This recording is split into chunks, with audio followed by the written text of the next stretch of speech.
Good evening, ladies and gentlemen. And I just want to join up here a little bit early before the match starts because we have a pregame interview here explaining some of the stuff going on with the teams in the background of things. We are a community that likes to give info out. And remember that we are going to try to stay as completely in the middle ground as possible in this, especially with the situation going on. Um, we don't want to look like we're favoring anybody. So just keep that in mind as we do head into an interview here with the owner of the Havoc League, CP the Don. Good evening, CP. How are you tonight? What's up, man? Good evening, Nick, and good evening, Drake. Thank you for having me.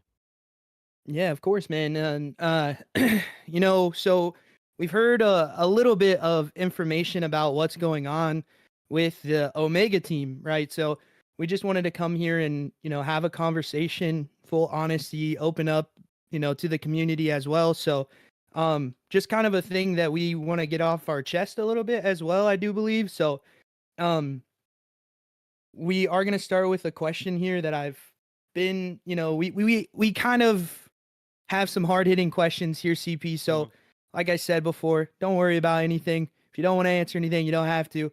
And we're going to start with question number one. Can you share any background on what led up to the decision from your perspective of this situation so far?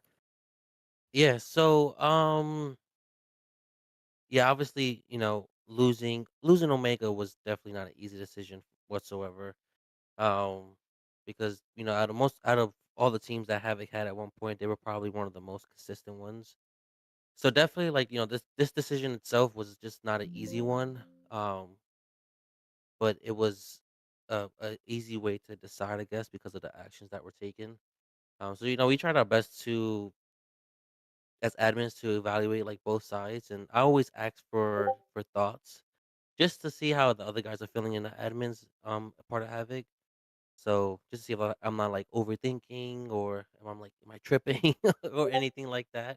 But we looked at both sides of it, and we just felt like at this time it would probably be best for both parties just to separate. It looks like Omega is like thriving over there. Looks like they're doing whatever they need to do. So um there wasn't no point of holding on to them, I guess you could say. There was no point of them repping the Havoc Elite name anymore. So yeah, we weighed out the options, and then we just decided again it was just best for both teams to or both I guess organizations to just move on apart from each other. Yeah, and talk to me a little bit about that part of them moving towards the more organizational kind of aspect of things, because they were part of your org as well, and now them being an organizational owner themselves. Talk to me a little bit about how that changes from what you have to what they potentially have now over there. Yeah, I mean, the goal it doesn't really change anything for Havoc Elite. We'll still try our best to just produce high tier talent as much as possible. Yeah, we're probably in a rebuilding phase right now, but honestly, it's a perfect time for it. New Call of Duty's coming out. Our last season for Havoc Elite League is about to start. Funding and sponsoring some teams in there, so it's just an unfortunate thing to happen. But I mean, if it was a time for it to happen, it could have just happened now. But it looks like they're doing their thing in EWG under another organization, and they have their own like server, own tags and stuff. So it looks like I said, it looks like they're really doing what they need to do over there as a esports organization. For sure. And we head to our next question now, a little bit different here. Did the team communicate their reasoning directly with you? And if so, can you share a little bit of that as much as you feel comfortable sharing here, CP? Yeah, I think the reason why this happened was because of the lack of communication. I'll probably say this multiple times throughout this and throughout this casting.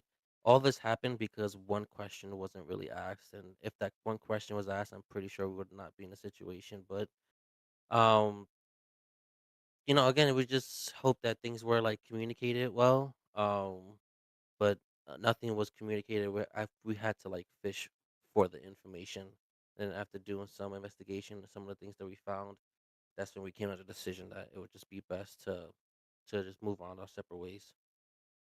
Yep. And so, we head to our next question here. It was, it's a difficult decision as a owner of a team as well. So, we talked a little bit about it in that first question as well. You did, you said it was a great time to rebuild, but how does this impact your org presence in the Call of Duty competitive scene for short term and long term?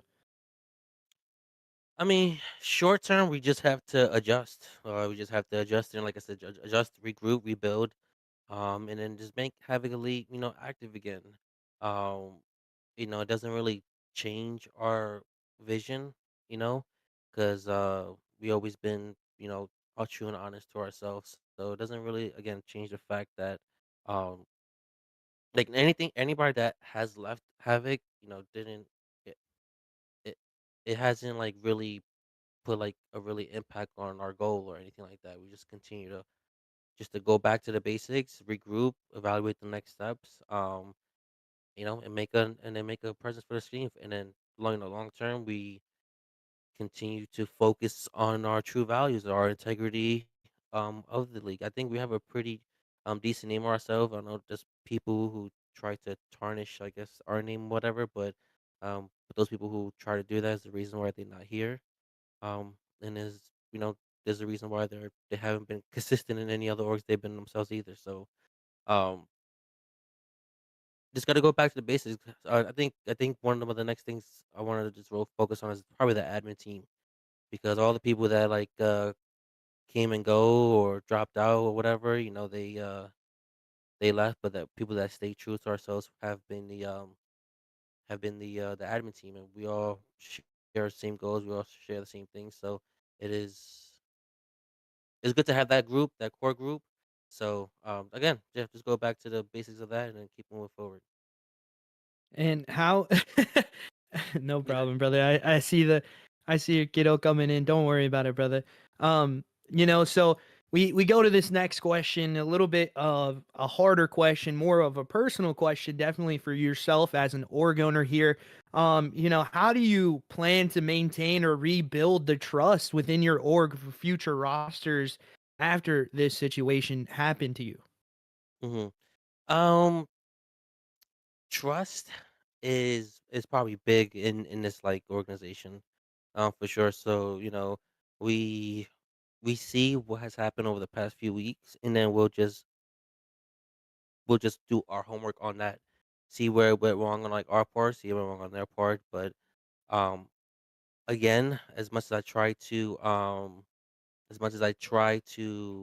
uh preach it, or we just try to really go into focus on communication, because like I said, not anything that has happened over the past few weeks wouldn't had happened if there was any type of straightforward communication. So, yeah, we just focus on that. Be transparent when we're making a decision as an org, for like say a situation like this. So both parties, myself, they see a both point of views. They have the opportunity to express themselves, and then yeah, I mean, I think just try to go back to gaining that trust again and gain that trust, and then really again focusing on that um communication aspect. Yeah, definitely so. And you have hammered home that communication aspect so far in this conversation, which does seem like a priority for your team and your league holistically. We've noticed that so far. So let's just talk a little bit here about another question that we have on the table for you. What qualities, will you prioritize when looking for new players or teams to, represent your brand? Because, at the end of this day, we're talking about brand representation, right? So, hmm I think I know that more than ever. You see the new stuff that we have going on, the new advertising we have going on every time. So, brand representation, who represents your brand is a key aspect into things, especially when you're coming into esports. So what are those key details that you're gonna be looking for in a player? Yeah, no, definitely. That's a great question, Nick. So this is my first time, um, uh, I guess, running an organization or owning an organization. We had one prior, but that was just another shit show as well too. Excuse me. Um, but I'm not so everything that has happened. I'm not actually mad. I'm actually kind of grateful for it because it lets me know what to look forward for the future. Of course, when we look for new plays, we want to prioritize on like skill, competitiveness, in-game performances and stuff like that. But at the same time, I think we need to also prioritize the professionalism of it too, because when you're playing under the Havoc Elite name, we want everybody to know you're also getting like a high skill level team, but you're also going to get a professional team, a team that shares the same commitment, that communicates in the culture that we're Yeah. building, and stuff like that as well. Um, we want everybody who represents Havoc. We don't want you to be known just for being on Havoc. We want people to know, like, yeah, you're on Havoc because you share the goals of integrity, teamwork, and to drive, like to help grow with the organization. And then finding those type of people, maybe it might be a little difficult because we know a lot of people, and I probably could think of maybe a few that has been committed to the same org since I started being an org owner. Mhm. Um, so people like to jump around, and if that's what they like to do. That's what they like to do. But we want people, here for the long run. So um, if they're not here now, then unfortunately they were just really never meant to be here. And that's okay because people outgrow. People, have their own goals, and that's good too. If you come into Havoc Elite and you're like, "Hey, admin team, this is like my goal." Perfect, because you're already being transparent. You're already telling us what you want to do. So, if we can point you in the right direction, I mean, I know a lot of people, Nick, yourself, a lot of people, you're in a lot of Discord. So, I'm pretty sure Yeah. somebody comes to us and be like, yo, I think I really want to go into X, this league or whatever like that, or play at a really high level. I'm pretty sure we can point you to that direction. Because you're being transparent. So, that's the least we could do is at least point you to that direction. And then if you still want to represent, Havoc, then we can like fund it, and we could go through more of the business side of things. Yeah, But for in sure. the end, yeah, in the end, just again sharing the same goals, and making sure people are here for the long run. Yeah, and that is the big thing. We all share the same kind of goal of like making this a job in itself. It's a hobby right now, but making this into a job. And I think everybody shares that same goal, even on the casting booth. Sometimes, you talk about that a lot too. Is we all share the same goal. We all trying to work together to try to find a big break for ourselves as well. So, that is a big part of everything. But we're heading into our last question here, CP. And if there's anything that you want to say before this last question to, anyone out there that is maybe thinking about being a Havoc member and, coming to the court obviously is the first part, but also, what else does it take to be a Havoc member or Havoc, player, as you say?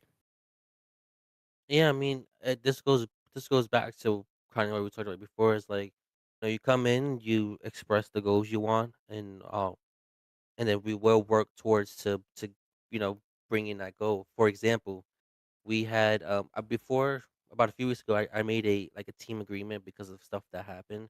The people that come in, they'll come into like a trial period of about 2 weeks. You'll be an unknown team, and then if we feel as admins that you are producing, you are screaming, you are working, then after the 2 week period, you can revalue. Then we can make you a Havoc team. Um, Also, with that being said, too, Saint and Co. I believe it's Saint, a couple of other people who were um, team unknown have actually just been promoted to Havoc Elite X. So we do have another official team in Havoc, and that's because I presented to them a person that came to me about a clan battle, and they took it right away with no hesitation. It was like, absolutely, yep, we want to do it. And then I was actually scrimming with them yesterday as well too, and hearing like their comms and everything. These guys look like they really want it. So if there's anywhere that's coming in, we'll probably put the blueprint of what X did, and show you like this is exactly what we're looking for. We're looking for people to come in who wants to build a team. Even if you want a captain, that's great. All of our captains who did it before, they I gave I gave people an opportunity to do that. So you want to become a captain, you can come at captain. You just let me know. We'll help you try to build a team, or you could build your own team. You could manage your own team. You find your screams. You do whatever you need to, and then you keep working hard. And then again, like I said, like Havoc Elite X, just look at their blueprint.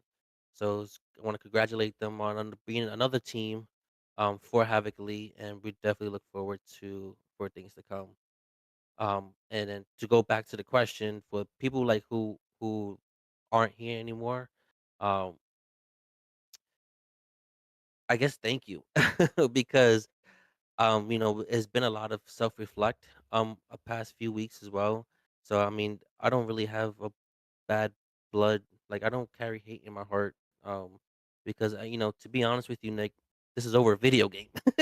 Yeah, so exactly. this Exactly. is a video game we're talking about. Like we're adults arguing and having a little bit of banter over a video game, and it's like, come on, like, but it is what it is. Like I said, thank you for your effort, thank you for your time, your dedication while you was here.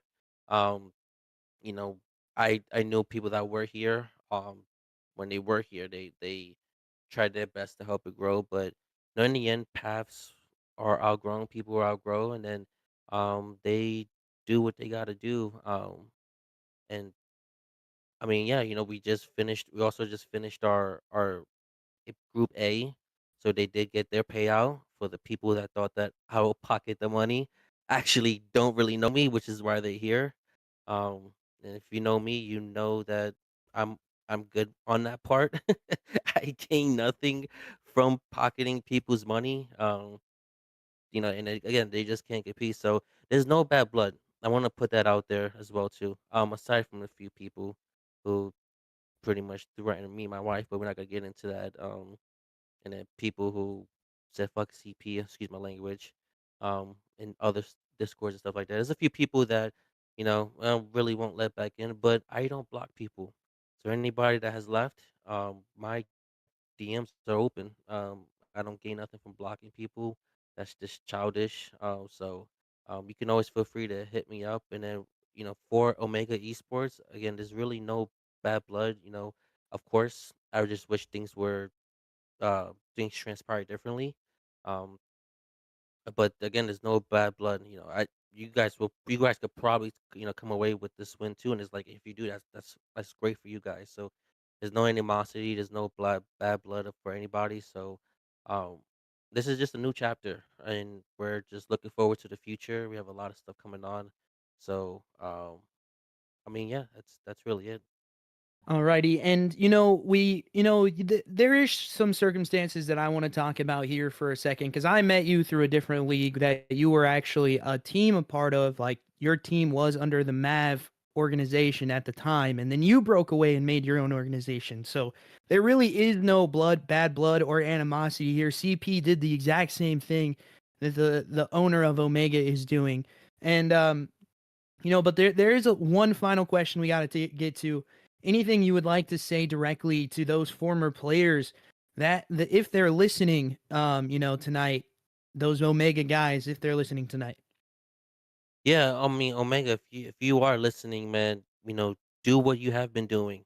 Just go crazy in these matches. Like I said, you guys have a really good chance of coming away with this, and then if you do, that is like I'm really proud of you guys. I'm really happy for you guys. I mean, like I said, I'm not gonna sit here and just preach hate because it doesn't that doesn't really do anything for me.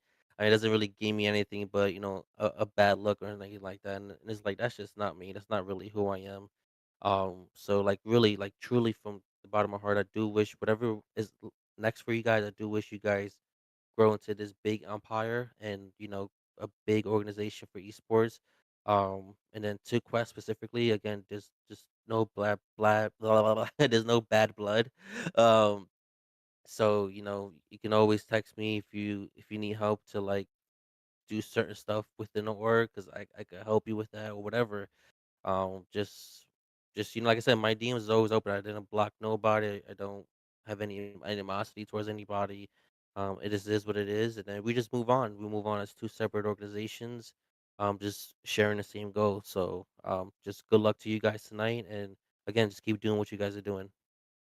And thank you, CP, as always, for that interview. I do appreciate you for joining up into that.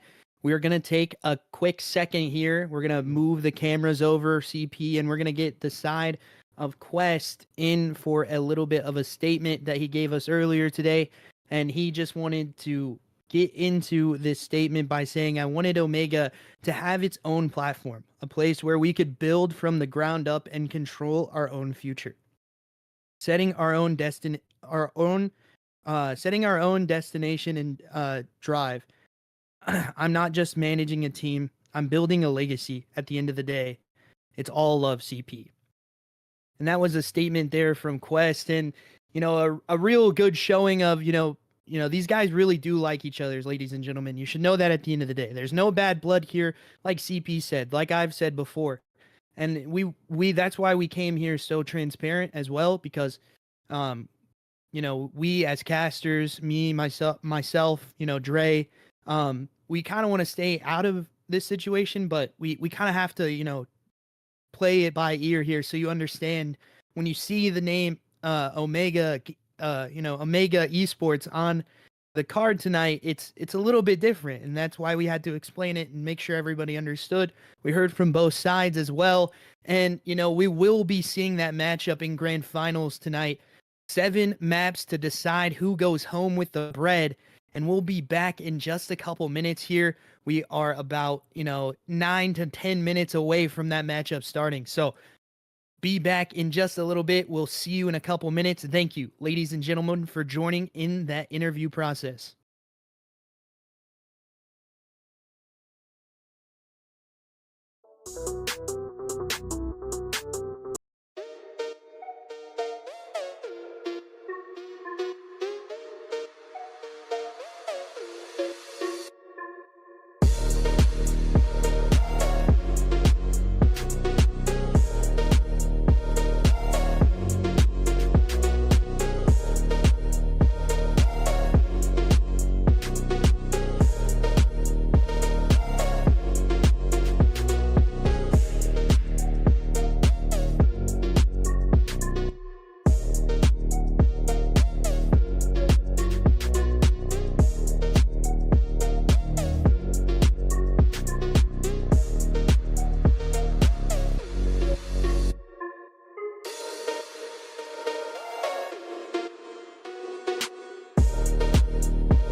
Testing, testing, testing.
Good evening, ladies and gentlemen, and welcome. As always, here we are joined up in the chat tonight. We got a grand finals matchup. This is where one team makes that money and becomes a champion in the Havoc Elite League C Group division. And we got a battle tonight. We're having the boys from Havoc Elite Phantoms, who are the number one seed with a 4-0 record, coming in, taking on a different kind of team in CP. Tell me about that other team. Yeah. So Havoc Elite Phantoms will be facing Omega Esports. I believe they were the third seed with a 3-1 record count. So it'll definitely be. I mean, their record does not reflect who they really are because those guys are really shooters. So I mean, some people don't want this to go all the way, but again, as a caster, this will be fun if it does, and probably expect it because these guys will both be banging out for sure. And I know Nick, if I'm not mistaken, Havoc Elite Phantoms is coming in with an E sub. Yes, I do believe they are coming in with an E sub, a very a very good E sub though. So we'll see how that happens. We'll talk about a little bit about that map set that we're gonna see tonight. A very interesting map set holistically. Map number one being that Vault Hardpoint. Map number two, Hacienda S&D. Map number three, Protocol Control. And since we have a 7, we're definitely going to see map number 4. That's going to be a Hacienda hardpoint. That's going to be an interesting map for sure because Phantoms are very strong on that. And CP, tell me those last 3 maps if we do get that, map 7 potential. Yeah, if we go to a map 5, we're gonna be looking at a dealership search and destroy. And I feel like every time Phantoms play, this map is in here some way, somehow. And then we'll be going if we go to map 6, we'll be looking at a Vault Control, another map that Phantoms like to progress on as well. And if we go to distance, we are looking at a red card SND. Definitely, that 5, 6, and 7 is definitely not usually everybody's pick, but it will be definitely interesting to see if we go that far. Definitely so. We talk about, that 7th map. That one is definitely one that, nobody really picked, but this is the last map we have to play on. Hmm. So, they get 2 bans as well. So it's a very interesting ban cycle that's happening in here. And we don't see that Hacienda control coming out for Omega, which they were very dominant in, but we see a Hacienda S&D, which they were dominant in their semifinals matchup. Hmm. And for Omega as well, we see a Hacienda hardpoint. They were also dominant in that as well. But the thing is about it, they are taking on a different kind of a team here in Havoc Elite Phantoms, who are also good at your map 1 vault control, who are also good at Hacienda S&D, who are also good at protocol control, and who are also good at Hacienda hardpoint. So either way you cut it, one has got to budge tonight, like we casted in the A group. You saw that on Arson stream. One of these teams has to budge here. Both teams liking to play on these maps. Vault favors a little bit more of the side of Phantoms, I do believe, the way it looks. But we did see them lose to like Ultra on that map as well. So it's really a toss-up map for me for map 1. But whoever comes on top will have that snowball effect headed into map 2 on both of their favorite picks in Hacienda S&D. So it should be an interesting map anyway, map set any way you cut it. And we will be getting into the match soon here, ladies and gentlemen. So make sure you guys are locked in. You grab some popcorn. You're ready for a map set that could potentially go long because I think it's going all 7. I do believe, you know, I'll say here first, I think the side of Omega might be a little bit too strong for the Phantoms tonight, but I'm here to be surprised. I do Yeah. believe a map 7 is coming in. That E sub is going to be a little bit of a wrench thrown into things. So Hmm. it is a hard ask for them to do, but there is a lot of these maps, where we've seen them be very, very good on as well. So that's where the potential comes in for a very good map set to happen. Um, and yeah, I think Omega take it in 7. I do believe we're going to see a red card S&D, but I mean, yeah, we'll see what happens as we progress through this one. I thought it Hmm. was going all 7 in the last one on the A group. It went 4. So And yeah, it's a very interesting one for sure going into it. Yeah, I mean, I know some people. I think I believe it was Noah that would kill himself if it goes to a map 7. So he's hoping that it doesn't go to one. So that'll be interesting to see. I mean, I'm not gonna lie, Nick. I kind of agree with you. I think Omega might be a little bit stronger on this one, only because Havoc Elite Phantoms, they did struggle against Ultra. I mean, I don't know if they were like really, locked into that one, but they did do a map 5 set against Ultra. So, and this team in Omega, it's a different breed. So hopefully, both the teams lock in and just produce some really high competitive Call of Duty. Yeah, that's all we ask for at the end of the day as casters is to see some high quality COD and make sure we have a good matchup. Jinx in the chat as well. Welcome in chat. And the map Yes, one sir. votes are going in. If you want to go vote into predictions right now, waste those channel points away. We do have a side that is favoring, I do believe, Omega. Yeah, Omega Esports coming in strong.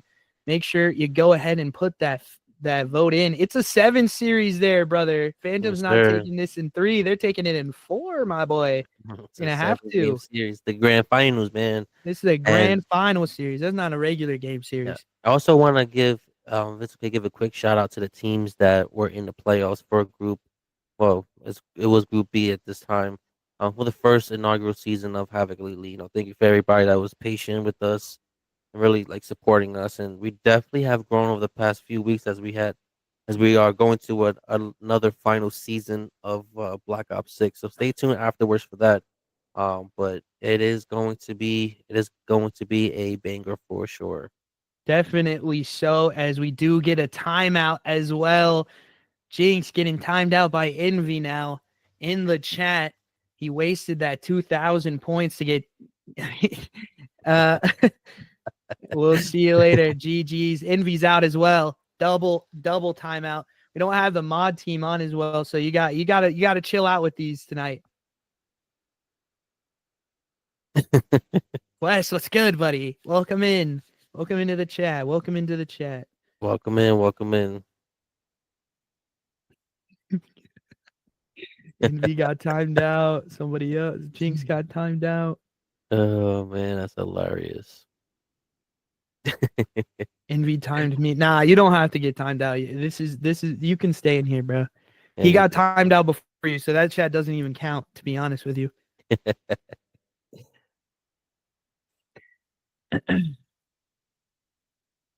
We got the casting.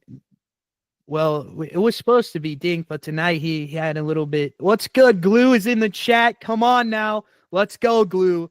Glue is in the chat. Light up. Everybody is awesome. We're doing great, Glue. Thanks for joining in as always, buddy.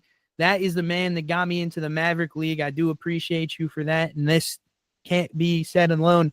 But all of this stuff that I have going on right now can't be done without you, brother. Just remember that. yeah, www glue man for you know sending Nick our way, man. So definitely a W for that, man. You really do appreciate that. It's good when you have people that are willing to help each other out because look what Yeah, dude. happened look what happened when you started and look where you're at now, man. Dude, So yeah, you have it's no great to idea. see. It's It's you have great to no see. idea. It's awesome. It's amazing. Quest Yeah. got timed out. You, what are we doing? Timing out Who, Quest before the match even who starts. who's timing him out? Who's timing these people out? So basically, in our chat, we have a thing that you can put like 2,000 channel points to, and you can time people out. Oh, jeez. Yeah, it goes kind of stupid sometimes. I'm not gonna lie. Oh my god. That's why he's the glue. No pun intended, lights, but Lights meant oh all of man. those. Yeah. Also, if you're looking at the starting lineup, it actually looks like Nimble is coming in. For Um, who though? For Nimble might be coming in for Mafia, if I'm not Mafia. mistaken. Yeah. We're headed into map number 1, ladies and Yeah. gentlemen. Let's get it in here. Come on, lock in. We're headed into map number 1. Yeah. I think this is going to be an interesting one. This is going to be a telltale sign of what we see to go on further here. A vault map number 1. As we head into it, make sure you got that popcorn ready and you got a drink with you, because this match, it has some tension behind it a little bit. Some, not tension, I wouldn't say. They just like each other. They want to play. They want to play a lot together. I don't know what Yeah. you mean.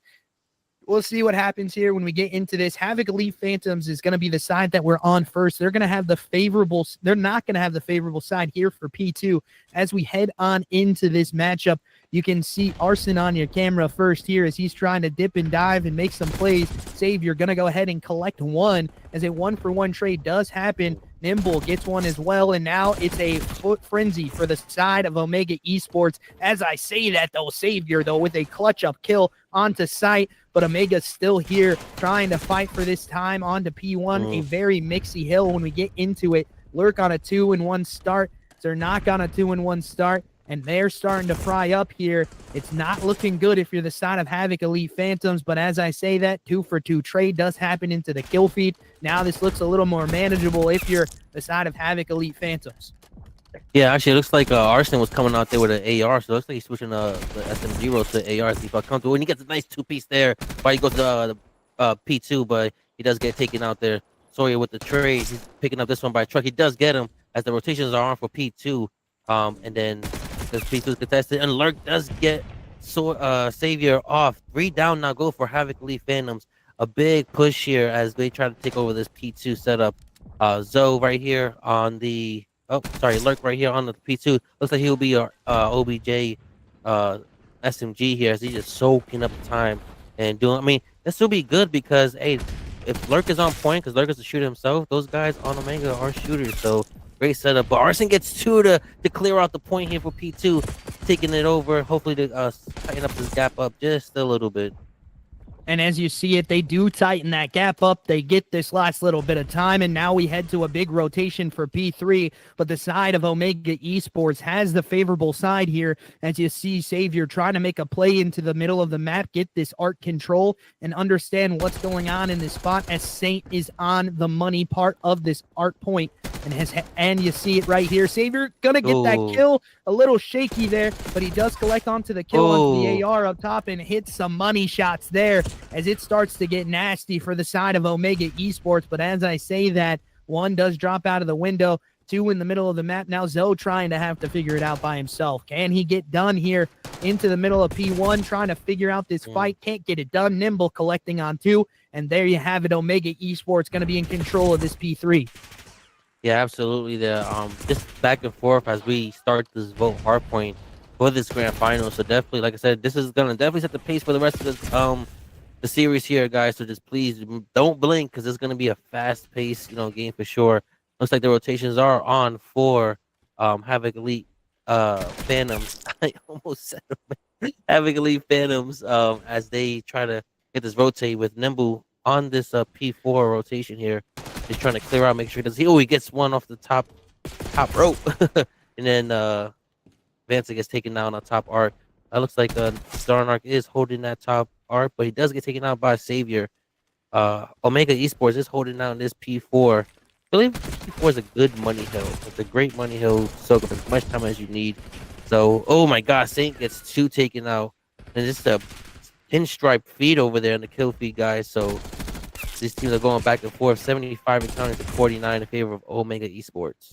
And you can see Omega just controlling this money hill right now. Saint doing the work that he can. He's 8-5 on a 2 streak as he looks to continue to fry Zernak as well on a 3. And you see Lurk on that 1 streak trying to find some more kills as well. But you can see the tide starting to switch as we're all up here on the door. Let's bang this out. It does not work out for Havoc Elite Phantoms. They now have to rotate to a P1 that could not be favorable for them. But that's 2 in the kill feed here early for the side of the Havoc Elite Phantoms as they take control of P1. They got to hold down this money. They got to hold down this time and rotate to a money hill on P2. But you can see the side of Omega just having a better rotational skill right now as they take over in the kill feed as well. That's going to be more kills going their way. And now you see them start to control the pace of the game. Saint still on this streak as he finally does get taken care of by Savior there. and now he tries to find some more kills. Nimble getting one. Can't get any more. That's 3 dead here for Havoc Elite Phantoms as they push on forward into the site. But it's a split spawn for the side of Omega that has to be controlled here a little bit more. And looking into it, it is not going the way of Havoc Elite Phantoms in the kill department. They are getting outslain right now in this one. Yeah, absolutely. Definitely not looking good there. But it is still early in the game, so anything can happen. 115 to 70 and counting, favoring Omega Esports, and they get 2 on this P2 rotation here. Can he get this third one? He does not get the third one. So yeah, they're just soaking up this time. Phantoms need to try to break this soon because this can get really far. And then when I say that, 3 go down for Omega Esports as Phantoms definitely take this over. Spawning, looks like they're spawning Omega out, so definitely interesting to see. Oh my god, that was nasty there by Saint there, I believe. These guys are just slaying. Like I said, these go. Oh my god, another one, 3-piece with a biscuit and no bev. Somebody get that man the bev because he is going crazy right now. Back and forth with this team right here. Xavier clears out P2. He does get the second one. I don't know, Nick. This is really fast This is a paced. bang out. This is a fast for bang sure. out on the map right now. Yeah, you can definitely see that in the team dichotomy that is going on. As I say that, Vanta pops a huge 3-piece in the middle of the map for P1, and you see the side of Havoc Elite Phantoms controlling that offensive prowess on the P3 as they rotate well with each other. Vanta collecting another 2 as well into the middle of the map. Make it 3 for him as he starts on a 6-3. Make it 7 for him right now as he is absolutely frying, starting to heat up for his team. This is a guy that you have to cool down early and often. If not, he's going to absolutely outslay your whole entire team, and he does finally get taken care of. And now you see this dichotomy of the slower pace coming out of the side of Omega Esports, trying to inch their way up into this. They've had the worst rotation here, but can they control the P4 side to try to get that money hill as Saint is now pushing forward into Art? You can see the play happening so far. Arson here as well. He takes care of the one pushing Art, and now he's got a lot to do in front of him. He knows one is this B control. Can he take care of it, though? That is the question. So far, so good, but the time's still going the way of Omega Esports. Yep, absolutely. I was just going to say that, Nick. The time is definitely going away at Omega Esports, so this is a crucial point right here, I believe, for Phantoms, because if not, this score could get widened very quickly here. But a team kill there by Lurk. Vanta, again, another 2-piece there. Vanta is definitely heating up for sure. Phantoms have this, character of like starting a little bit slow and then picking it up as we go. So definitely see that a little bit happening right now as we speak. As 2 are on right now for this P4. Vanta watching this front door. Does he get one? Sees one. Wallbang. Oh my god, how did he not get that? That door must be made of steel. But 3 go down for Omega Esports, but Lurk comes back with a 2-piece. And then again another pinstripe back and forth. It looks like Phantoms are doing pretty good now, holding on this P4 as they should. Tighten up this score here a little bit. And then as they try to get this reset of rotations down pack. Zo's hitting this pool route just to try to get that spawn for P1. Looks like Omega is set up already for this P1 to go down for Havoc Elite Phantoms. And I believe, yep, Lurk is on this. This is a great setup by this team for sure. Yeah, you can see they've really, trained this map as well. This being a better pick from the side of Havoc Elite Phantoms. They maybe have not got that skyline in the rotation, so maybe a little afraid of the slaying power here from the side of Omega Esports, because right now they're getting outslain to a T, and it is not going your way. But Vanta trying to right the wrongs of his team. He does get finally taken care of there, and you can see so far so good as they collect onto this time, but Zoe gets taken care of. They do get the spawn up, though, to P2 side, just a little bit pushed forward for the side of Omega, and now this could get out of hand for Omega as they do not have the rotations here for P2. They're getting the last little bit of time here, but the kills still go in the way of the side of Havoc Elite Phantoms. Pinstripe kill feed comes in. Last one here is going to be Zoe. As he does pick up that weapon, he needs to try to figure this out for his team and not allow anybody into the spawn. Arson in the back of this military truck, or, the tank here, as he pops a nasty two-piece for himself. Looking good on the AR. Snappy out of him, as Nimble finally does take care of him, but he gets taken care of as well. Vanta now looking for that control back, and you can see Zoe now into the middle of the map, going to take these shots into that pool side, and looking good so far to collect back onto some of this money time that they got from P1 in the side of Omega. Vanta really leading the charge for his team right now to bring them back from this deficit. Yeah, absolutely. I mean, it looks like Arson is playing that main AR role, which is again interesting coming from SMG what he was.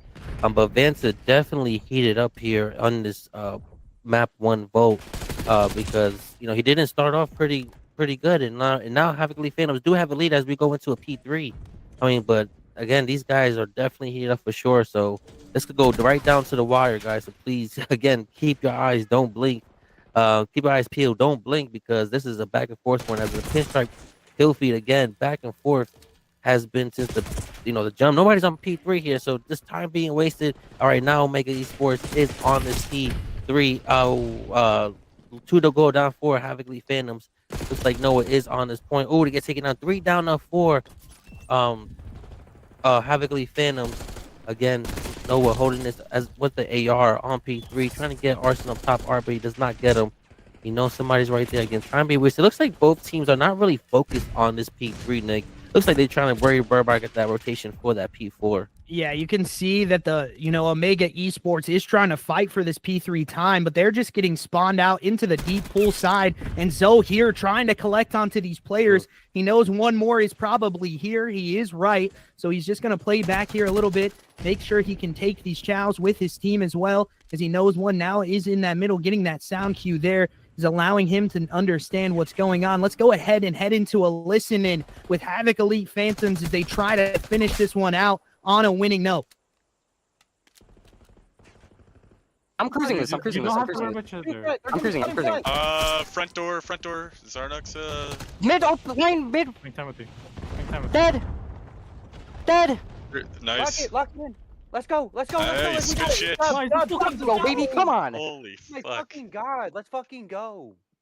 Oh my goodness. Let's lock in. We're better. Boys. That was fucking We're so perfect. much better. Let's We go. hold Lock C. in. We did. All we had to do was hold those P4s and those P2. Okay. That's all we had to do. Let's You did that go. fucking amazing, Arson. All right. That was fucking perfect. All right. I'm not even AR. I'm playing AR. I'm not even AR. Come on, lock in. I'm an SMG. Good fucking shit, Arson. I guess you're staying on air. Jesus. And you heard it there first, ladies and gentlemen, a little bit of, hype up coming out of Arson as they finish this one off 250 to 233, 29 and 21. You heard him commenting. He's not even an AR, ladies and gentlemen. Absolutely frying them, letting them know in the chat as well. Very good listening coming in here. We're going to be switching sides here, ladies and gentlemen. I do believe so. Just give us a couple minutes. They're going to be switching hosts here, I do believe. So give us a couple minutes. We'll be back in just a couple minutes. We'll catch you in just a second.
Alrighty, ladies and gentlemen, we're back after the host switch. Welcome back into the chat. Thank you for joining up. Those 39 souls that are in here, we do appreciate you as always for being in the stream, watching the lives, and staying tuned to the COD action coming to you live and direct as we head into this grand finals. Arson side in Havoc, Elite Phantoms do go one map up, but we head to an S&D that I really don't know who favors, because you saw it in that map. It was an Omega game Esports lead for most of the time there, and then it just kind of, they lost the plot a little bit on the rotations. Didn't really work out for them. You lose those rotations in that map, especially. It's a very hard one to come back from. But Hacienda Hardpoint, we've seen the side of Phantoms on. They are a very successful team, a little bit hit or miss sometimes, depending on what you do produce for them. But on the other side, you saw a team do very, very well against another team that was very good at Hacienda Hardpoint. So, these are two teams that are ready to clash at the higher echelon of this division to try to figure out who's the best at Hacienda S&D. Yeah, for real, it feels like it's gonna be bragging rights on who the best Hacienda team is. But honestly, I kind of expect a bounce back game here for Lurk. I feel like he's a huge part in S&D, Yeah, especially on Hasi. So definitely, I expect a bounce back game from him for sure. I do as well. He's kind of a Hasi merchant is what I like to call it. He's very, very good at the Hacienda Yeah. S&D, the Hacienda control, even the Hacienda hardpoint. He's very good at. So we'll probably see that dominant performance from him. As a side of Phantoms is going to be on offensive side first. We're going to get an end of the host here. So just give us a couple minutes here, ladies and gentlemen. Not sure what's going on. Mhm. We do apologize as always for that. So I do believe, a player crashed from Omega Esports. So we'll wait for that player to join on back up. I do believe it was Lurk, the guy we were talking about. Yeah. Of course it is. Yeah, for sure. It definitely was Lurk that did crash out. So I'm just gonna just bear with us a little bit here, guys, while we get a quick reset and see what's going on. Yeah, definitely a game crash. So just bear with us for a little bit. Um, yeah, just give us a second. Do you mind if I can step aside real Yeah, quick? we'll do a break real quick. I think they're getting a whole new lobby again, ladies and Okay. gentlemen. So we'll go to a quick break. We'll be back in just a couple minutes. I do apologize again.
Welcome back, ladies and gentlemen. You're hearing those EDM riffs in your ears as we are joined back up in.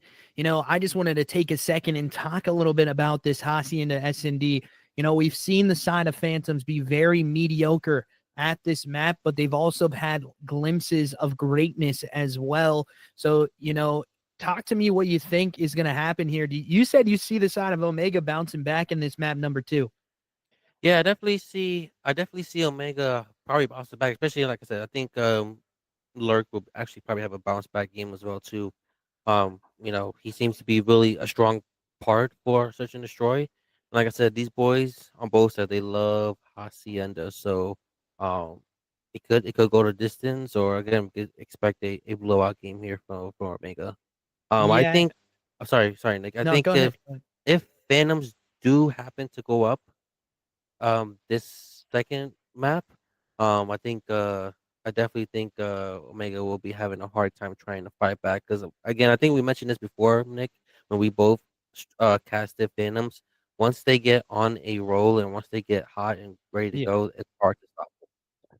I can't agree. I've casted them for other leagues where they've made comebacks happen where they shouldn't have had been allowed to even win the map, and they do so. So it's a definite question here, question mark map maybe for some of the people in the community. Both very back and forth in this one.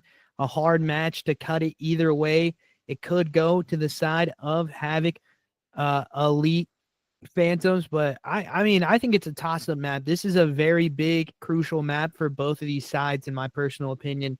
You know, in a map 7 series, I've asked this before, but you got to have a little bit more. I also said this before. You got to have a little more of that mental prowess, right? What I mean by that is it's okay to lose 2 maps. You know what I mean? You Yeah, can win the next 2 and then be right back into it, but you have to have that in your head. You can't crash out. You can't lose your composure when you go down 2 maps in a row with, our regular series is being a best of 3. That's a little bit harder to change in the mentality when these guys, are used to playing that best of 3 series and unfortunately, doesn't go your way when you lose the 2 maps. You're probably losing that third one. It's hard to bounce back sometimes and have that mentality of we can beat them. yeah, definitely, it's definitely so hard to like bounce back, but looks like we'll just see. It looks like we're ready. Looks like we're loading into this map. Nick, if you want, I could definitely take this first one.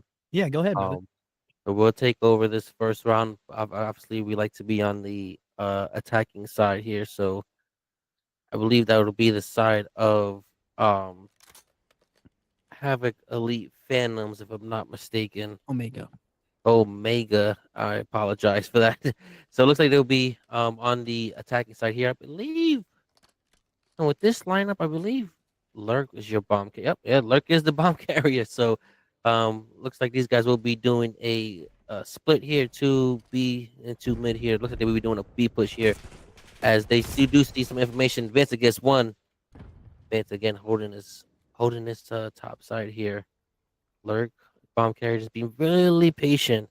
As you see, though, your thing is going back and forth, trying to show to get some type of information. Um, let's see. Oh, Vance gets another one. 2 down now for Omega Esports. Lurk gets one. Oh, Vance gets the third one. Vance does not get the clean sweep there, but Havoc Elite Phantoms do take round number 1. Big showing out there by Vance. And that's a good first round to win here, ladies and gentlemen, because we've seen the side of Omega like to do this pop out big rock on a slow play a lot. And it's Lurk that's getting these crucial kills in there. He gets taken care of early by Vanta. Vanta collecting 3. Xavier there for the last one to clean it up.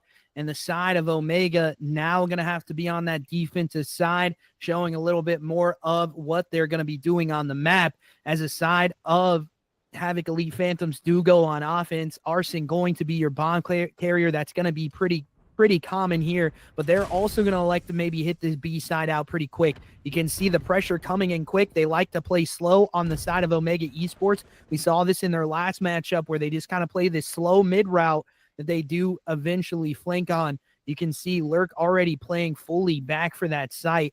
And right now, so far, so good. He does see the bomb planner coming in. So can he pick up these kills that are going to be crucial. Arson going to be bomb on back here as he tries to get the bomb down, just peeking out into that top office. Lurk does catch up with him, though. He gets those shots through the divider there, seeing the legs, making sure he doesn't get away with his life. Zoe almost clutches up one, and Omega Esports there with an early cleanup, allowing for a 1-1 round here. Yeah, definitely. That was a bad timing there by Zoe with the reload, but what a nice cheeky spot there by Lurk to get Arson that's on the bomb. That is definitely one, if you're watching this, you can keep in your books, because I had never knew that. Yeah, you can see you can see the outline of the person there. It's pretty. Yeah, that is pretty nice. crazy. As we head back to Omega Esports, POV here, I believe again, Lurk will be your bomb carrier as well. Oh no, actually, yes, Noah will be your bomb carrier. So looks like these guys are gonna do it again. Looks like they love this B push here. So it'll be interesting to see if Thanos, gets one taken out. It will be interesting to see if Thanos can, capitalize this and read this one again. As even trade out here, so the score is 3-3. So picking up an AR as Nimbles, we're doing this B route here. He does not check his corners, and he does get taken out here. 3v2 now, lies favoring Havoc Elite Phantoms. Oh my, looks like Savior is reading this, trying to see what they could do. Really, they knew. Oh well, there you go, guys. Vanta gets a 2-piece to end the round, and this round number 3 goes to Havoc Elite Phantoms. Definitely so, as they take another crucial round here off the back of Vanta as he collects 2. He's now 5-2, pushing that kill tally even further for himself as he tries to win out here for his team. He's trying to put on for his team, if you will. 2-1 here as we head on to their offensive side. Arson going to be your bomb carrier per usual, but it could change up here. He is 0-2, looking for that first kill to go on the board.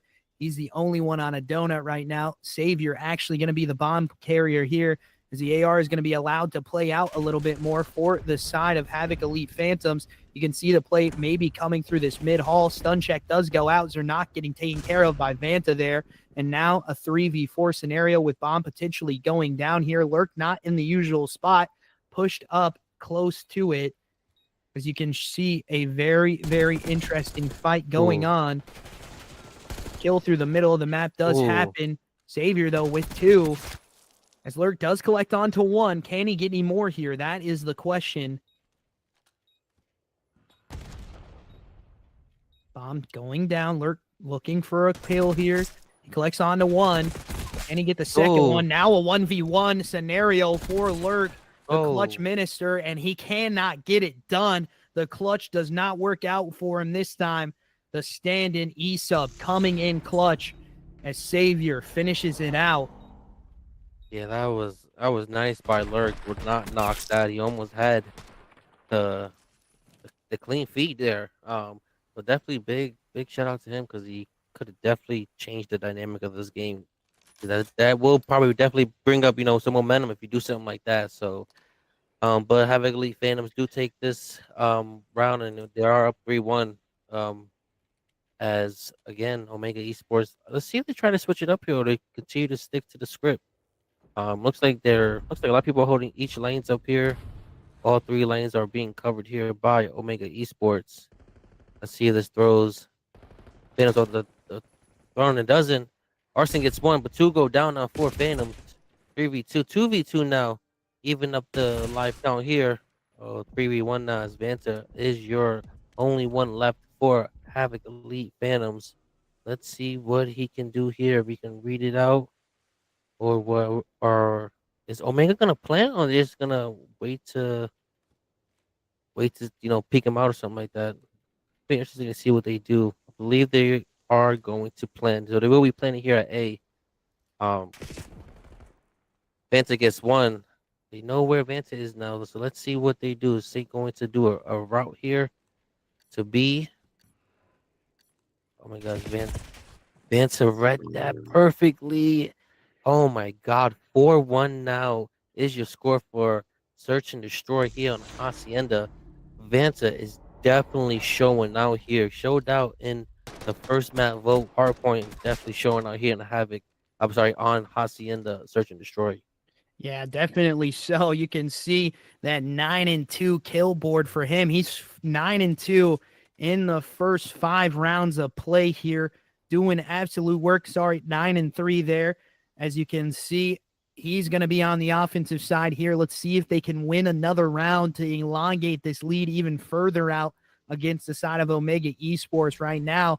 They're not having a great game in the S&D. He's been getting first blood in most of these trades out. Vanta, he now knows not to chow you, young man. He's going to try to play you in this route. Bazo getting the first blood onto Lurk is a crucial one for the side. But Lurk still here. That's not Lurk. My bad. There we go. 2 in the kill feed now as Nimble and Saint do drop out. Actually, that's going to be the players. Now Lurk going down. Zernak on this long route wrap, and he's going to get read like a book as Havoc Elite Phantoms take another round 5-1 up as they look to close it out on this next round. Yeah, absolutely. Another dominating performance there by Havoc Elite Phantoms. Um, I mean, these guys are just this is a textbook search and destroy here. So let's hope. Hey, let's hope the switch flips and give some momentum to Omega, because obviously if they don't win this round, they will lose this map and go down 0-2 in this grand finals group B. But now again, let's see what they do. It looks like they again trying to hold lanes on the defensive side there for Phantom. So that's a good setup there, covering all aspects of this map. Looks like they're gonna do an A push this time, straight to A.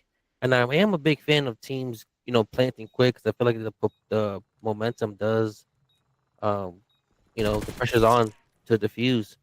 But even trades out go here for both teams. 3-3 now. Bomb is planted. Let's see what this team could do here as we go on those POVs. Zoe gets one. Does he Oh, he does not just peek out. He would have had another one there. 3v2 now for Havoc Elite Phantoms. Oh my god, Vanta gets another one. Oh Ooh. my god. And then Saint goes down. Map number 2, Hacienda. Search and Destroy goes to Havoc Elite Phantoms. Going up this uh going up on this grand finale 2-0. Nick, what are your thoughts so far? I wasn't laughing at the 2-0 or anything, Yeah. guys. I was laughing at Zoe shoot his Oh, yeah. teammates. I promise you guys. That's what I was laughing at.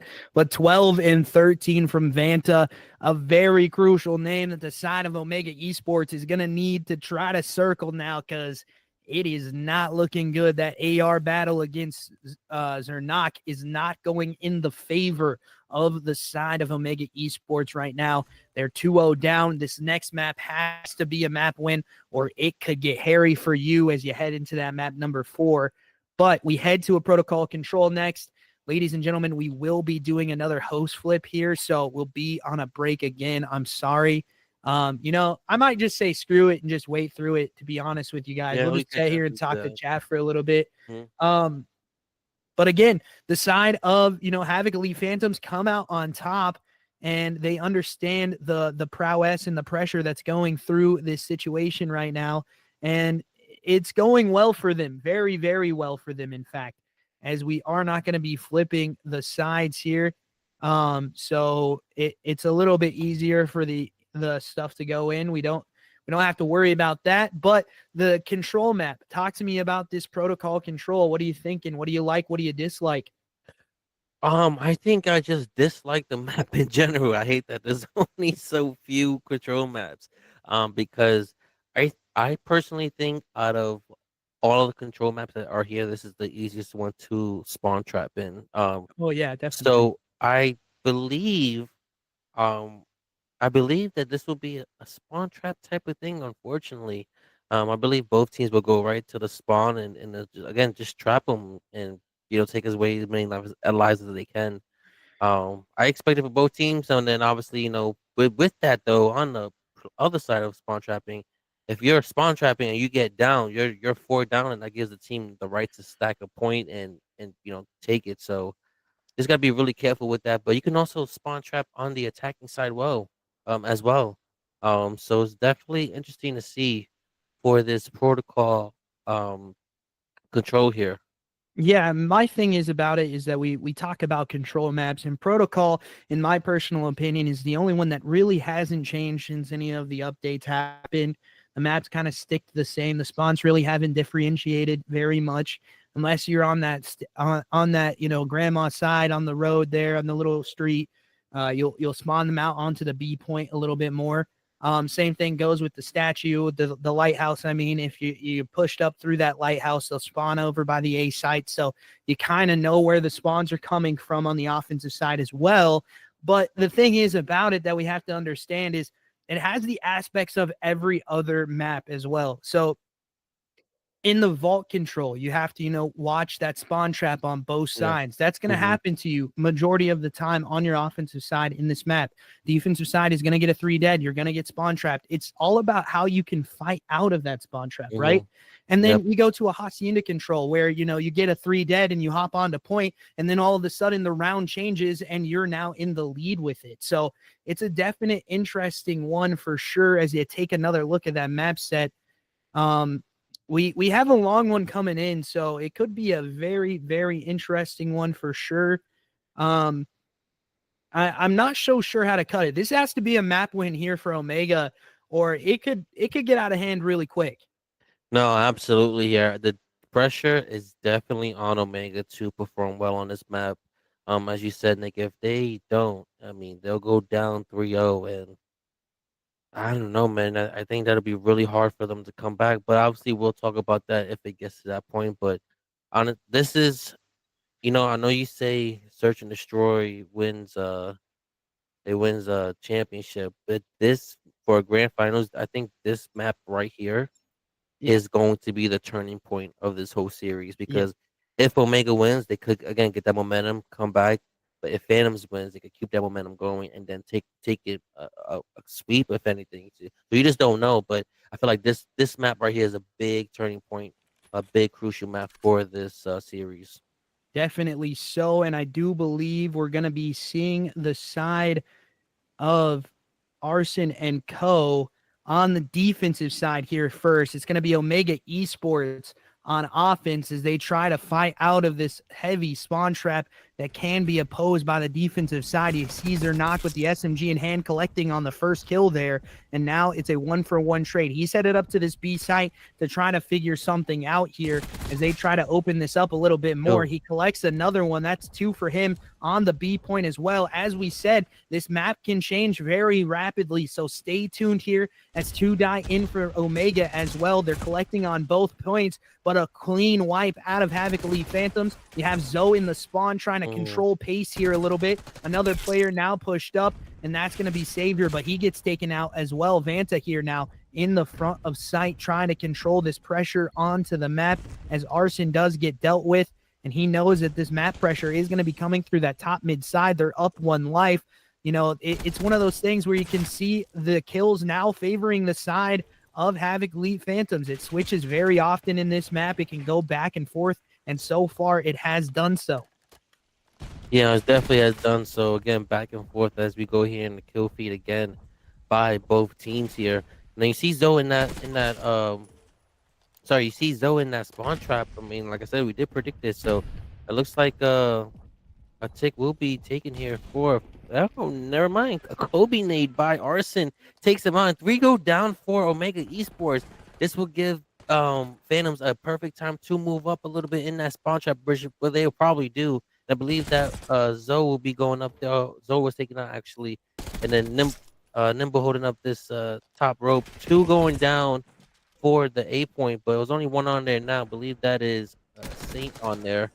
And Savior just trying to get as much points. 2 are in the spawn of Omega right now, and they are just picking lives off here, Nick. I mean, 16-11 is your life count favoring Havoc Elite Phantoms. These guys, I mean, kind of doing what we predicted a little bit. Arsenal on a 5 kill streak here. Yeah, that's definitely exactly what we predicted here. It is a very defensively favored map. We expect to see the same thing out of the other side. Big kills going in at the end there, and Havoc Elite Phantoms take round number 1. Now they head on to offense. Omega Esports looking to try to do the same thing to them. that was just done. So it is a defensively favored map, but like you said, it's a swing map as well. Like, whose defense is going to break first? Is it going to be the side of Omega, or is it going to be the side of Havoc Elite Phantoms? And right now, Phantoms look like they have a strong grasp on that defensive side right now. Yeah, absolutely. I mean, so expect Omega to kind of do the same thing here. So let's see if Phantoms, if they can break out of that, or and like power trip it. Because I do expect the same thing to happen for Omega here. Try to get these guys in the spawn trap.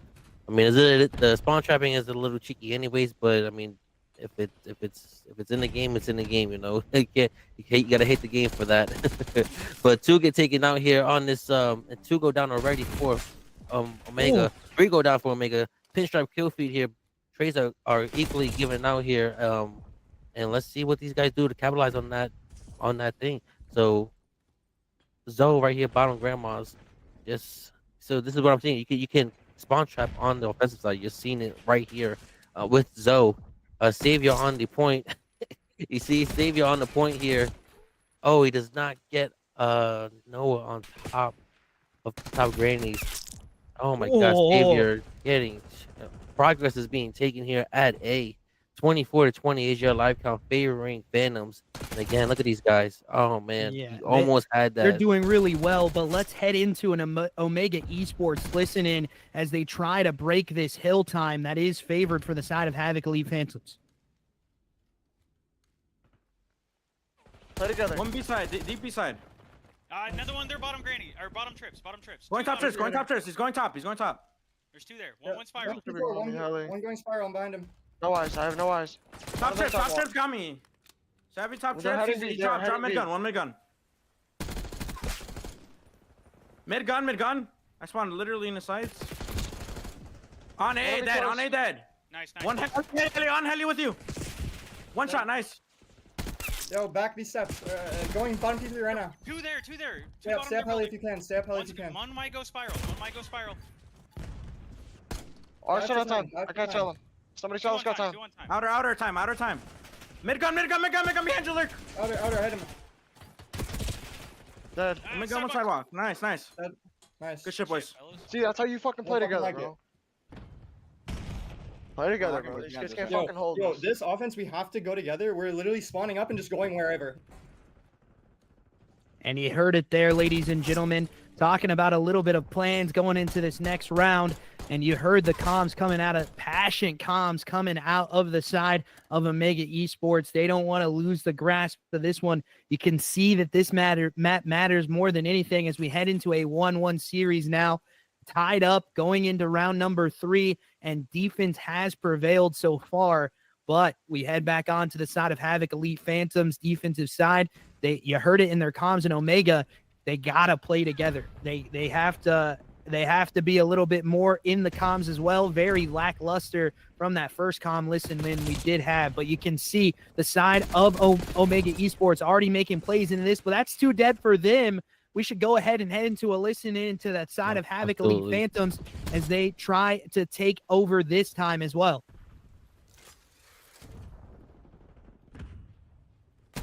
The gun dead number. I'm going over. Lurk is behind the green box, bro. Lurk that green box. Nice. Three dead, one more. Massive kills, boys. I'm just playing A right now. Heli steps, close. Damn it, one's hitting B, both side. I fucking trolled. Here's two of them, I think. I'm spawning deep grannies. One might be top grannies. I trolled top no, bro. On Top trips, same super low. Same low top trips. Zarnox A in the credit. That's just scammed, wow. Holy shit. That's insane. Oh, he's our top grandma. He is our top grandma. Yeah, that's fine.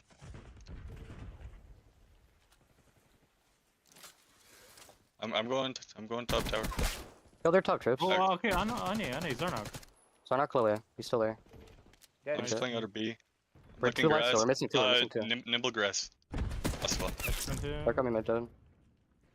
No, one shot outer sidewalk. Nimble dead. Looking for Zarnox though. Yeah, he might have hit a row. He just uses sidewalk, bro. I'll let him pick him. Saints top trips. I'm dead. Absolutely. Nimble. Sip. There's like Top trips. top trips. I gotta kill these guys trips. Bro. Mid gun.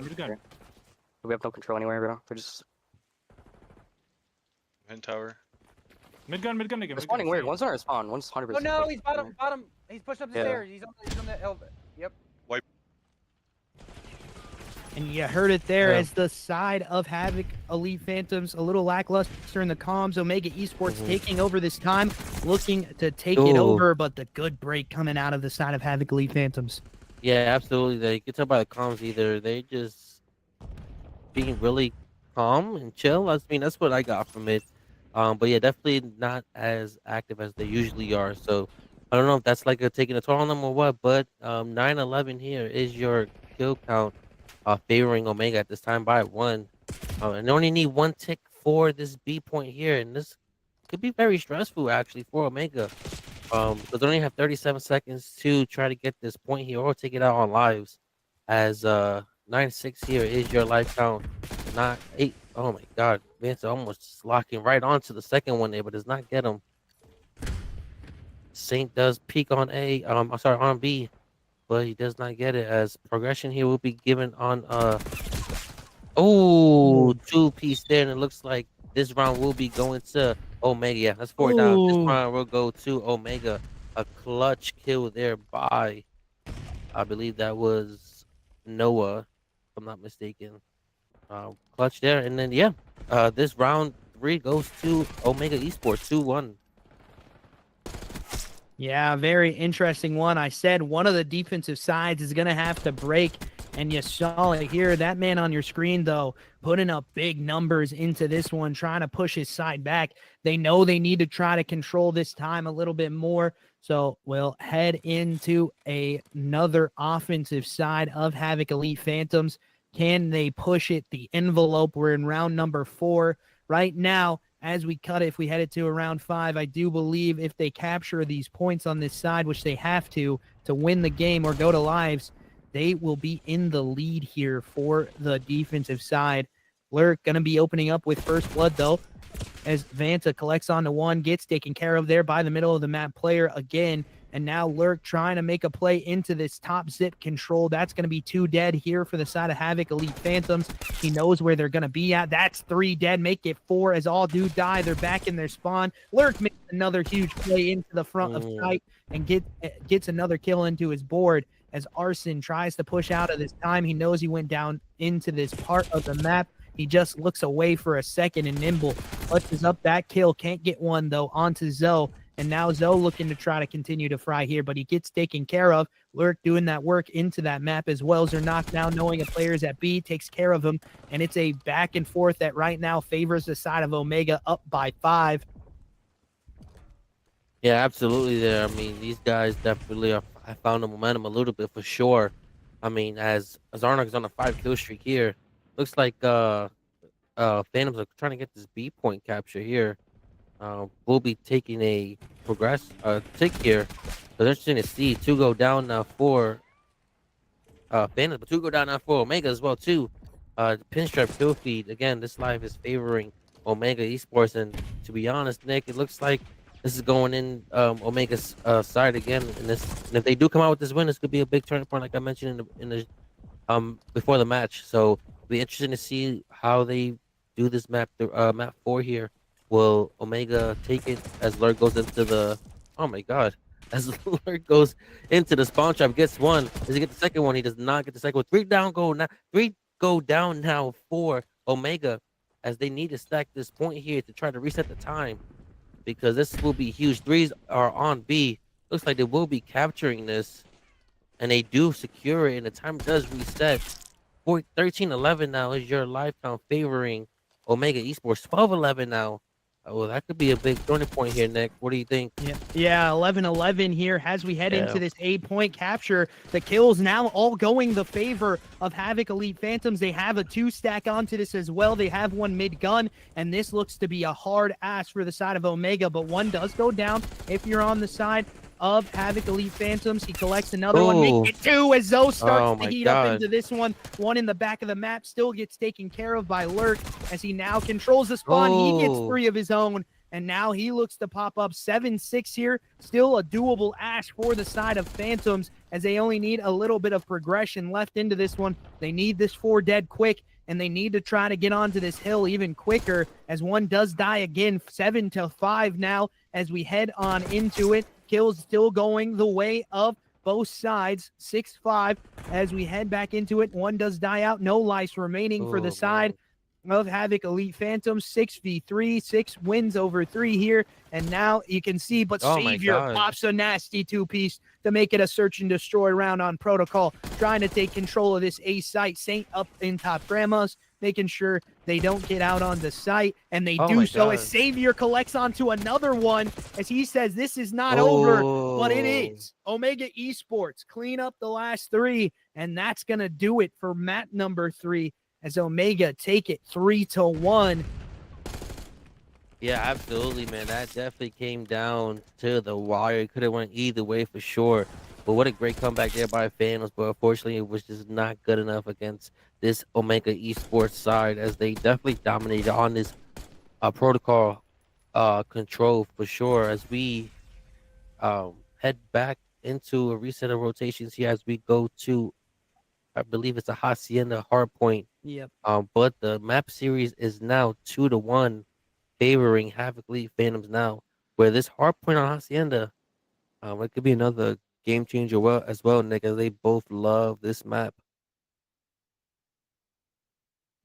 Yeah, I think both of these teams do like this map, though. You saw in the semifinals round against Team Skills, Hacienda Hardpoint was map number 1 for the side of Omega. So it's another good one for both sides.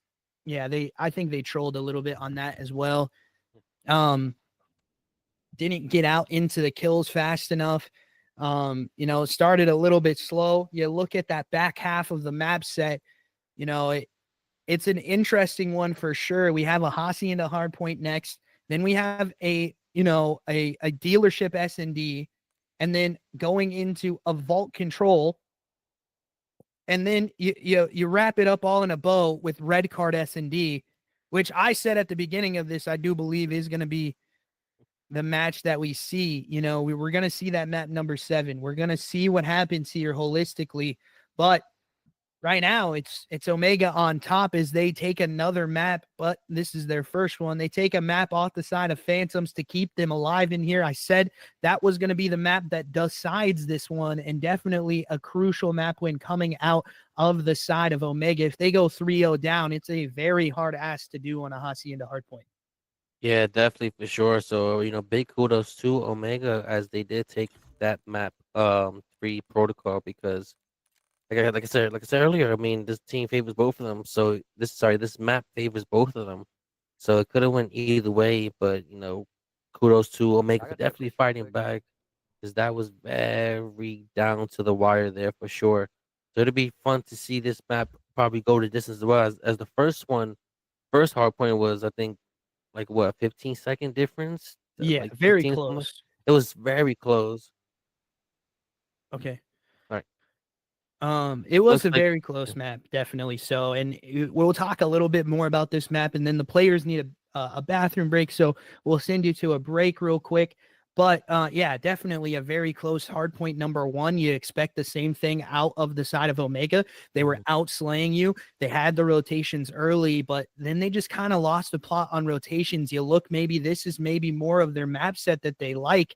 So they expect to have an early rotation into Hacienda. They need that early rotation to stay alive into this one sometimes, especially on that P2 side, especially on that P3 side.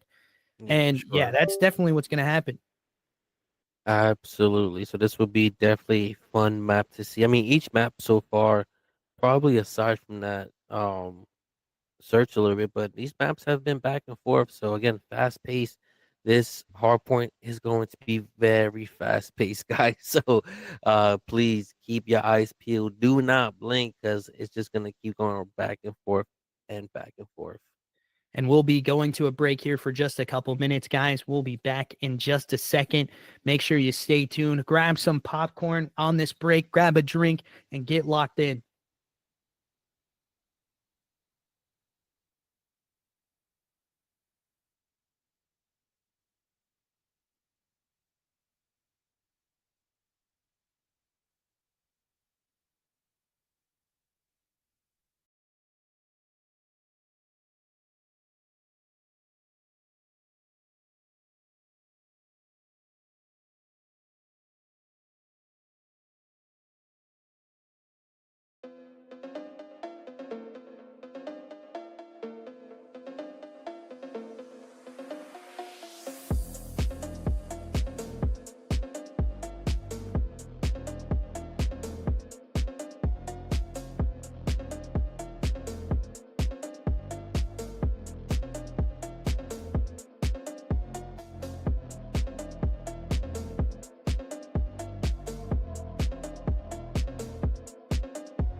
Hello, ladies and gentlemen. Welcome back. We are joined up here again. We're just waiting for the teams to get out of a bathroom break. The map count is 2-1 right now. So lock in. We have a series on our hands, ladies and gentlemen. It's a tight contest back and forth. So expect a good map set here as we head into a Hacienda hardpoint that doesn't really favor one side or the other. It's going to be split down the middle. Mm-hmm. We're going to see on these first rotations who it favors more. But like we said in the last one, you know, one of these teams was a little bit more favored. I thought they were going to be coming out with heavy rotations and sling, and they did so. But the rotations kind of became lackluster in Omega. So best of 7, by the way, brother. Yeah, definitely. Squiggles. The reason why the regular forces are playing is taking some personal time away. And that is perfectly okay. So that's why Phantoms have a E sub in. He's taking some time away, but you know the Savior has been doing what the E sub needs to do. So kudos, shout out to Savior for coming in last minute and helping Phantoms during this time. As we head on to a Hacienda search and destroy map number 4, 2-1 is your. Oh, sorry. Hacienda Hardpoint 2-1 now is your series count favoring Phantoms at this time. As we head on to Omega Esports POV, looks like we'll be on Nimble as they have tried this going towards our rock here. Lurk will be your main OBJ SMG as he tries to soak up as much time as possible as these guys get set up for this P2 rotation. Again, these guys. So again, guys, please keep the eyes peeled as it will be back and forth here. But right now, Omega is taking some points away on this P1, and I believe they do got the spawn for this P2 rotation here, which is crucial because this is a pretty decent, pretty big map. So it's a little bit of a while if you spawning out towards that's inside. Making your way all the way to P2 is rough. A pinstripe kill if he goes out here, 24-3. Is your score count and counting favoring Omega Esports. And right now, Omega just looking like that dominant team we saw in the semifinals on this map. They took that one away in this P number 2. And they do look to do the same thing here as they have a good substantial amount of time to work with. They just need to try to keep the boys from Havoc Elite Phantoms away as much as possible. 1-for-1 trades do go out. 2 in the kill feed here for Omega as they start to control the pace, but contests do come in. It is going to be Nimble last up, but he's starting 6-1. Make it 7 as he starts on a 7 streak now, trying to get streaked out for that missile. That's a crucial one into this hardpoint as well, but you can see Nimble already dipping and diving through that next part of the map. Lurk getting another crucial kill onto the kill feed for himself as he tries to rotate as well. But the side of Havoc Elite Phantom's going to be here first. This Omega player, Nimble, just playing lights out right now. He's kind of an E-sub for this team as well. So he's 8-1, lighting up that kill board as he does happen, though. The 3 dead in the kill feed happens for the side of Havoc Elite Phantoms, and now they look to control P3, taking a little bit of this time away. Yeah, absolutely. I mean, we're looking at a big score gap here from the side of Phantoms here. So let's see what they could do to lock this in. That was a big three down there for this P3 rotation. And I believe that this is where they're taking up most of the points here. But again, free down goal for Phantoms and man, this Omega Esports are just locking in, and honestly they're doing it at the right time because if they win this map, like it's a brand new ball game here. So definitely interesting to see here. 86-30 is your score count and counting with Lurk on a 5 kill streak here. Um, Again, like this is back and forth. Arson getting one. Arson heating up a little bit as well. So it looks like these guys are doing what they got to do to closing out this gap here. Arson sees one, but he does not get him as the rotations are on for P4. And this is a P4 where Phantoms love to strive on. So if they do get the break here, this could be again a turning point of the match as well too. For sure.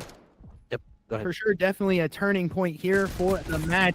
But the side of Omega is a very strong force to try to break through as they get a big 3 down in the kill feed. And now they know exactly which side of the map they're going to be coming from, getting another 2 in the kill feed for themselves. But it's Arson picking up a crucial 2-piece here as he tries to push on forward. He's 6-7, 10-4 Saint looking to try to chow him out. He knows he could be close, but the stun check does go in. Now contest coming in as well. Hill's going every which way in the hill time, favors the side of Omega, but the lead has been built by not the hill time. The hill time has favored Havoc Elite Phantoms.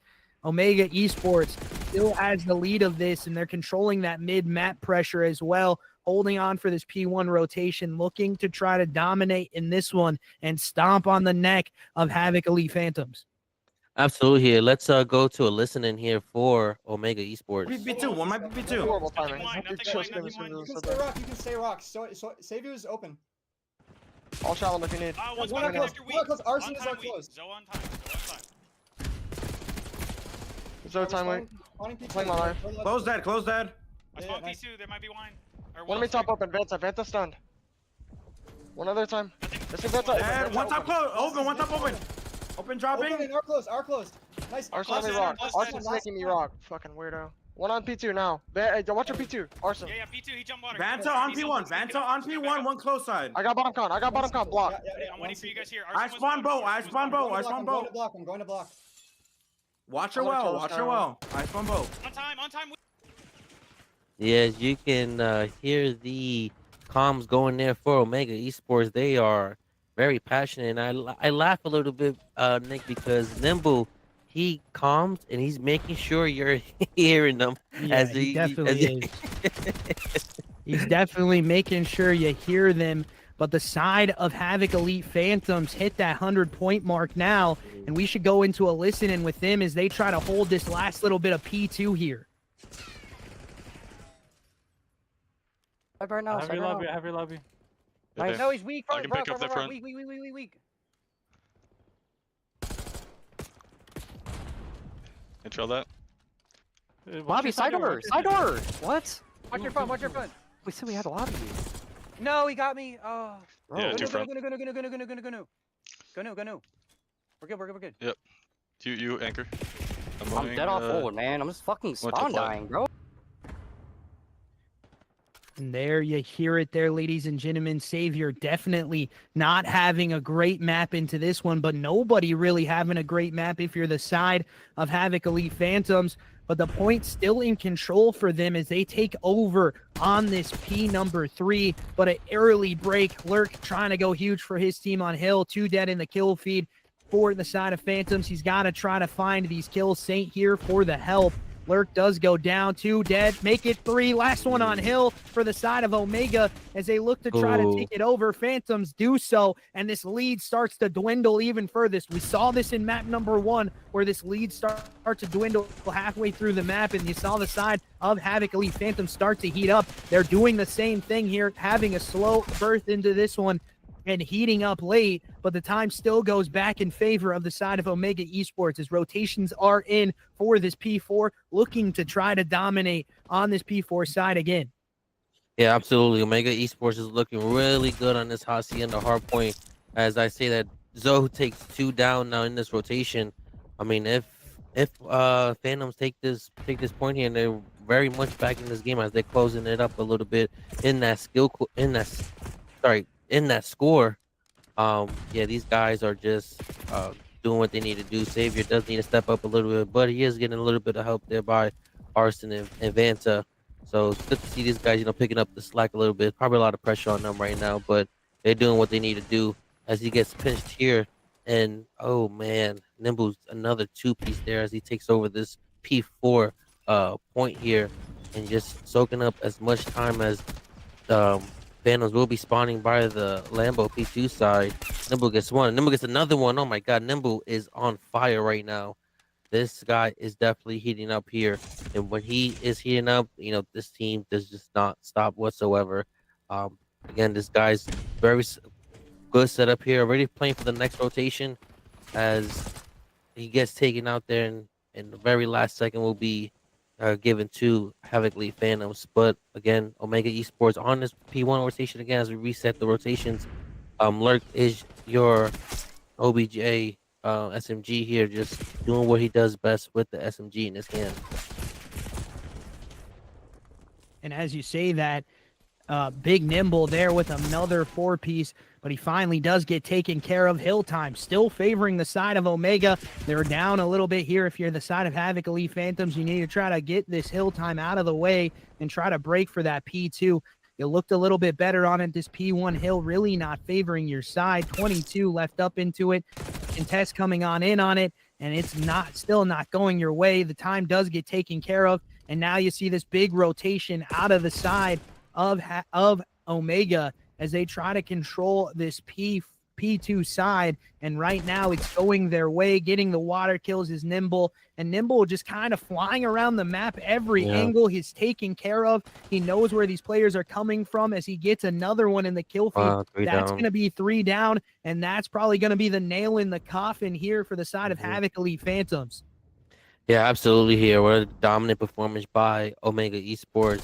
If they do come out with this win, it's be 2-2 map score, basically a brand new ball game. As I say that, Phantoms do break this P2 and does take it over. Zoe on a 3-kill streak there, 3-piece with a biscuit and no Bev. Somebody get that man a Bev because he is definitely coming in clutch. Xavier is flanking on this side here, while trying to hold. Oh my God, Lurk holding it down on this P2. Very back and forth P2 rotation here for both teams as the rotations are on for P3. Noah is setting up, getting these spawns for this team. I mean, yeah, Nick, this looks like it could be down to the wire, but I mean, Omega is definitely gunning and doing what they need to do right now at this point. Yeah, definitely. So the comms have been a little bit slow from both sides as we head into this one. 34 and 22 out of Nimble. We see if they can try to clutch this up. It's a very good one so far for them to do so. But right now, it needs to be the side of Havoc Elite Phantoms trying to break this, and the kills are just not going your way. Not at all. You have a man going huge on the map as he tries to get some more going his way, and it does look to be that. Omega Esports take map number 4. 250 to 198. A dominant performance from them. Yeah, absolutely. A definitely dominant performance there by by Omega Esports. Very crucial point, very crucial map again. This series is all but tied now, 2-2. A brand new ball game as we head into a dealership search and destroy. So we would definitely be seeing a boat control map here. So map number 6 here, and then obviously if we need to go, it'll be a map 7, red car search and destroy. But the next map is dealership search and destroy, and this is where again, Phantoms. This is in their pool most of the time, so we do see them a lot on this map. But talk to me a little bit about that last map, Nick. What are your thoughts? How do you feel? Just an underwhelming performance from one of the stand-ins here. Savior not having a great start in that one. Really just doesn't go your way, unfortunately. And you have to figure it out holistically as you need a bounce back map. You had 2, 3 even good first 3 maps. Now we're tied 2-2. The slate is clean. The S&D needs to be locked down. in for that next map. You saw Vanta with that 12-3 gameplay on Hacienda. Look for him again on this S&D. Look to lean on him for this S&D. But I've said it once. I'll say it again. I'll say it many times here. Do not count out Arson on a dealership S&D. That man is a clutch minister, as he has clutched a lot of unwinnable rounds for the side of Havoc Elite Phantom. So you expect him to do some kind of the same thing. Omega going to have an interesting fight here. Haven't really seen them play very much of this map. They are a decently good S&D team. You see Lurk on the numbers. Usually he had a very mediocre last S&D in the last one. So you expect him to try to fix something here going into the next map. Same thing with, Zernak. He had a very lackluster first S&D.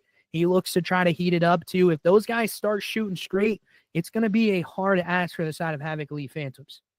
No, absolutely. I mean, it's really hard to have somebody sub in the grand finals. I mean, I don't. I mean, I never competed, but I can only imagine the chemistry that could mess up a little bit because we haven't played with an ESA, but you know what they can do. I mean, yeah, they might be good gunnies, but are the comms there? Or is the communication there? Because when we listened in to Havoc League Phantoms, it didn't really sound good. It really didn't sound like they were there. They were definitely like solo challenging everything as well too. So definitely a weird performance there by Havoc League Phantoms. But again, like I said earlier, this is a brand new ball game. Let's see if these guys can turn it around here on the dealership search and destroy as the R's are coming in. And uh yeah, I mean, yeah, I mean the chat's definitely active today. Shout out to everybody in the chat for tuning in for this grand finals. I will say this, and I'm so sorry for the Group A finals, but this is a lot better than what we saw a few days ago. Yeah. Definitely a back and forth, entertaining grand Which finals for both teams. we kind of expected this going into this. Like, Yeah, I said it was going to be a map 7. You even kind of agreed maybe a little yeah, bit. So it is an interesting matchup. We did both, I think, agree that Omega was the stronger team here, even mhm, with that E sub not coming in. I still believe that they were the stronger yeah. team. They look to try to take this map and take the lead of the series here, but can they do so? That is the question as we head into a dealership S&D. Who is going to take this crucial swing map here? Will it be Havoc Elite Phantoms or will it be Omega Esports as we hop onto their offensive side here first? They're knock on your camera first. Nimble going to be bomb carrier in this one as he knows his teammate Lurk likes to get Mixie onto the site. He collects onto one already. Zoe is out of this first round. SMG pressure now being applied here onto this bomb site. Bavanta collecting one back onto another one. And again, he's going to try to get one. Savior with a crucial kill there, getting bomb down. Bomb get collected, though, by Zernak. And now it's a 2v2 scenario. One SMG, one AR, and two ARs versus each other. But Savior, early pickup. Zernak picking that one up. As now he tries to figure it out, going through the middle of the map, maybe headed now to this A site. Arson going to be playing that route as well, pushing up into this dealership spawn. As you see, a very slow pace, slow and methodical from the side of Omega as Arson. They know this man likes to clutch up in these scenarios. They're playing together as well. They know what's going on across the map. This bomb is going to be taken over to this A side. They just played the middle of the map. Arson thinking that the bomb is going to be at B. Just a wrong read from him as he tries to pick it up through the middle of the map here. Spots one out. Can he get this kill? He does.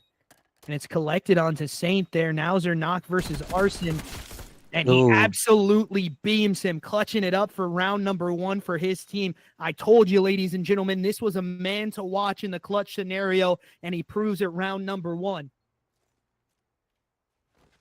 Yeah, absolutely. There would a clutch double kill there for Arson to take this round number 1. But that was a quick a good setup there by Omega Esports, but they just couldn't take out that guy Arson himself here. As we head on to Havoc League Phantoms POV here. Let's see who will be the bomb carrier for this team for this map here, and it will be Arson. Looks like the guy's gonna do a a fake A push, a fake A nade over there. Try to see if they see anything, but it will be going B here as they are stacking now. I believe information was given out there by that stun or that nade. No trophies were down or anything, so these guys know that they're probably at the B side now. Stuns are going now. Information's been given. Nimble takes down one. Nimble takes down another one here. 2 go down now. 4. Ooh, 3 go down now with Vance being your only one. And he gets taken out here. Omega Esports taking this round number 2, evening up the score right now 1-1. Yeah, a very even scoreline going into it. And then Nimble collected some crucial kills there into that round for his side. And again, I think Nimble is actually Zernak. As we head into this round number 3, Zernak on a 3-piece. He's already starting hotter than the last S&D. Nimble starting off on a donut. Zell on a donut as well. Both of these more of that Slayer SMG looking for opening routes to the flanks and stuff. So it's really not just going their way right now. And we see this play from the side of Omega. They're going to play out this A site. A lot less pressure here on A. Only number 6 Arson here left up by himself. He finds one into the small room, gets one, but can't get another one. And the bomb is going to still be on this A site. Do they elect to go here? Lurk just playing a backup here for a little bit, trying to find out what's going to happen. Maybe a reflank into this site as a spot out does happen for both sides. They know the information is here. The trophy is here as well for the side of Omega. Zoe pushing on up, gets taken care of there by Nimble. And now it's a hard ass for the side of Havoc Elite Phantoms. They're just going to hit this side out together. But Vanta here clutching up a big one onto Nimble, making it back to even here as the kills are going to be inside. Vanta with a huge one. Can he get another one? Only player left up now is going to be Savior in the back of the map. Lurk by himself. I do believe he's going to decide to flank this bomb. As it slows on down, you see the bomb going to be going down here at the B site quick. And it's just going to be Savior there to clutch it up for that last kill. Vanta, really the person that was in charge of that round.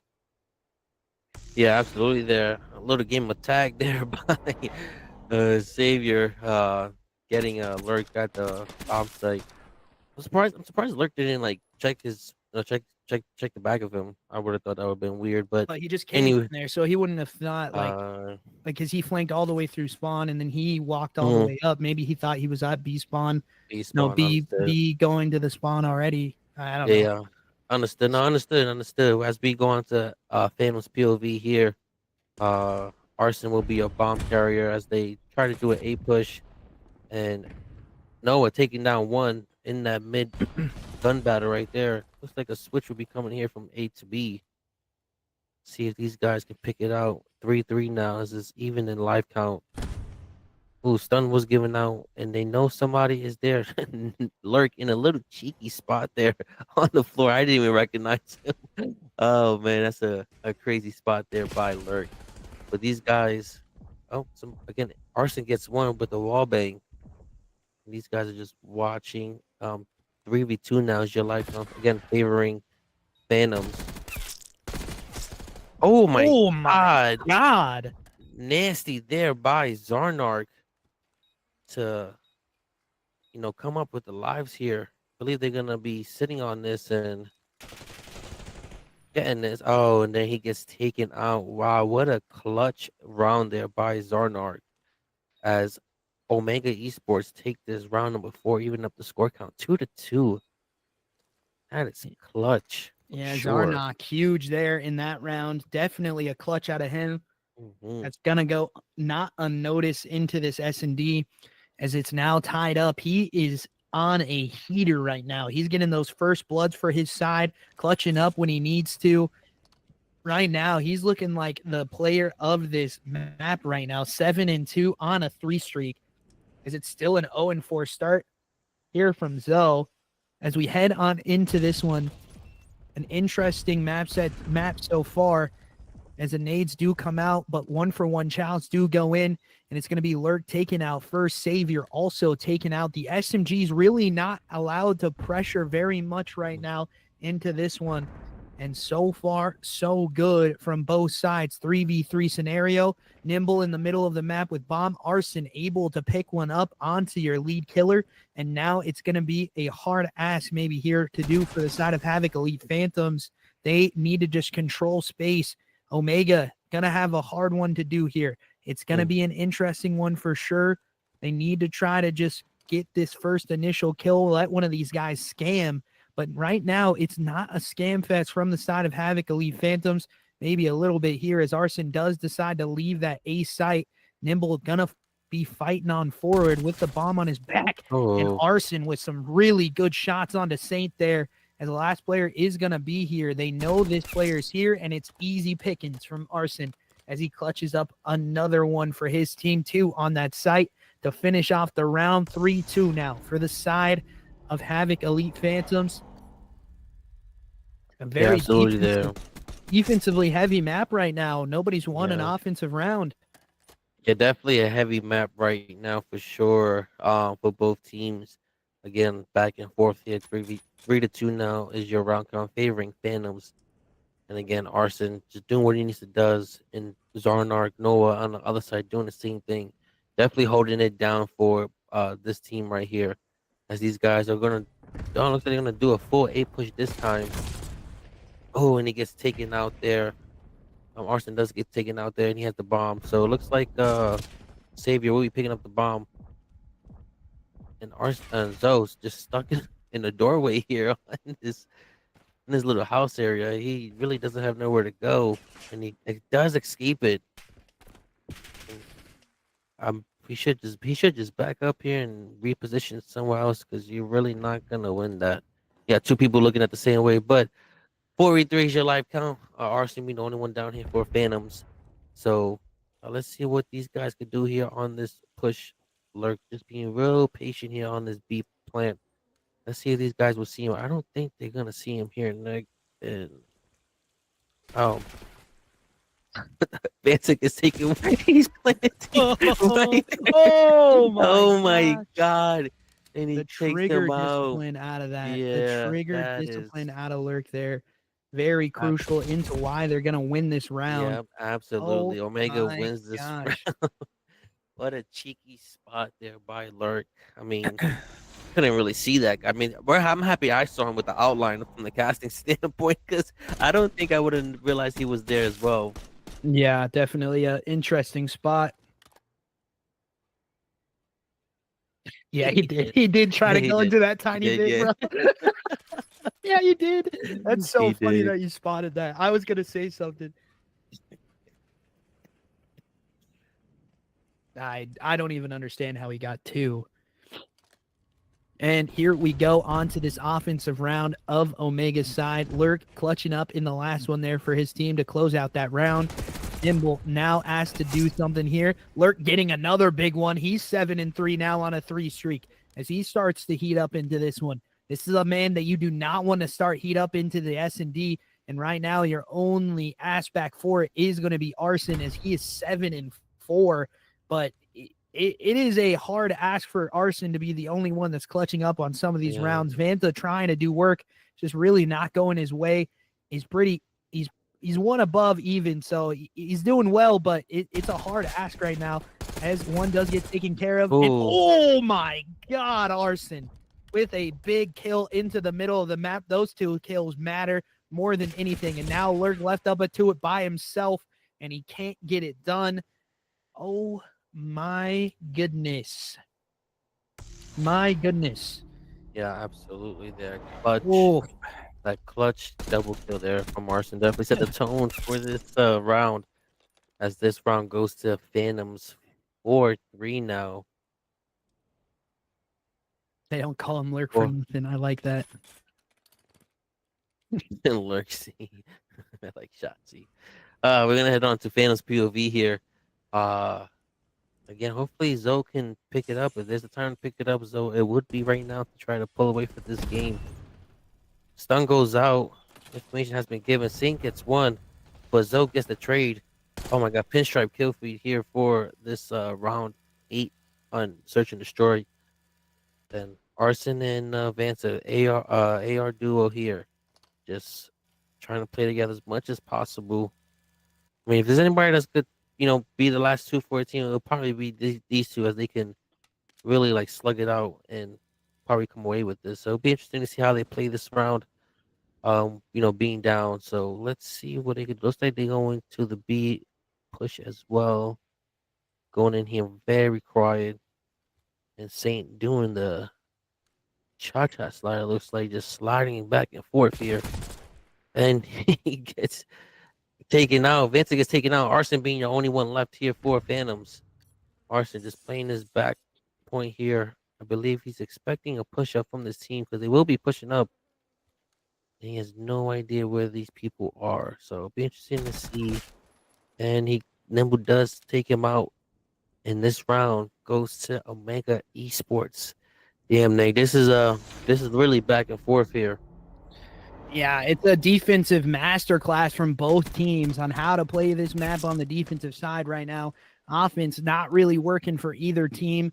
We'll see what that happens in the later half of this one, as we are 8 rounds deep, headed into round number 9. This is where the cheese gets cut. Your offense has to work here. And right now, Omega is holding the kill department a little bit better right now. So they do try to do that on their offensive side as well. 10-4 from Zernak and 8-5 from Lurk himself. As you see, they are going to play this mid play again like they usually do, this mid to B route. And right now it's worked for them, but they keep on consistently getting traded out as Savior drops another life there. And right now it's not good for the two SMGs that are in the Havoc Elite Phantom side. But Vanta getting a clutch kill back. Bomb is going to be going down, though, onto this B side. But as I say that, Zoe gets a clutch one onto the bomb carrier. And now Bomb not going to be going down. It's lost on that B side, but he gets instantly traded out. 2v2 scenario. Arson just trying to play his life as much as possible. He's now left up into it by himself. Lurk trying to figure this one out, as a full rotate is going to happen here. Bomb finally going down to this B site. Arson now going to play back here a little bit. As Lurk tries to slow this round down as much as possible for his teammate. He doesn't want to stray too far from his teammate, making an opening for Arson. But right now there is a sliver of an opening. Can he capitalize in it, though? That is the question. He's got the gun for the fight right here, but I do not believe he's going to be able to check both these corners and have enough time to defuse. As right now, it is not looking like it's going to happen, and it doesn't. The first offensive round goes to the side of Omega Esports, and now they're 5-4. They take the first lead of the game as well. 5-4 here for them. Yeah, absolutely. I was gonna say they definitely take the lead here for the first time, and honestly doing it at a crucial time here, as they just need one more round to take the lead. Also in this series, it'll be the first time they lead in this series if they come away with this map here. We're gonna go on Phantom's POV, and this right here is a crucial round for the team of Phantoms. They need to play this one right, because they obviously could lose and go down here in the series. So let's see what they do here as they try to do a full stack here to A. Not sure if they are planting. Oh my God, a team nade by Zoe. That nade right there probably literally describes the game he's having. And already Havoc Elite Phantoms are down, and they do lose this round and lose this map, as Omega Esports take the lead 3-2 in our next map, as we head into a vote control. Oh man, Nick, that was again down to the wire. And map point in for the side of Omega as they look to try to close it out on this vault control. An interesting series so far. Havoc Elite Phantoms go 2-0 up, then bounce back for Omega to make it 3 maps now, as they look to try to close it out here in this next one. A vault control, though. Interesting map pick for both sides. We saw them on that vault hard point. It's 3-2 now, favoring the side of Omega Esports, and they look to try to take this one as far as possible if they can, to try to push out this lead and win this set fully. We are going to get a lobby reset, ladies and gentlemen, I do believe. Oh, we're already in. Never mind. Never mind. It's already good. We're good. Clutch up. Yeah, it's easier this way. Whatever way they're doing, I like it. I like it a lot.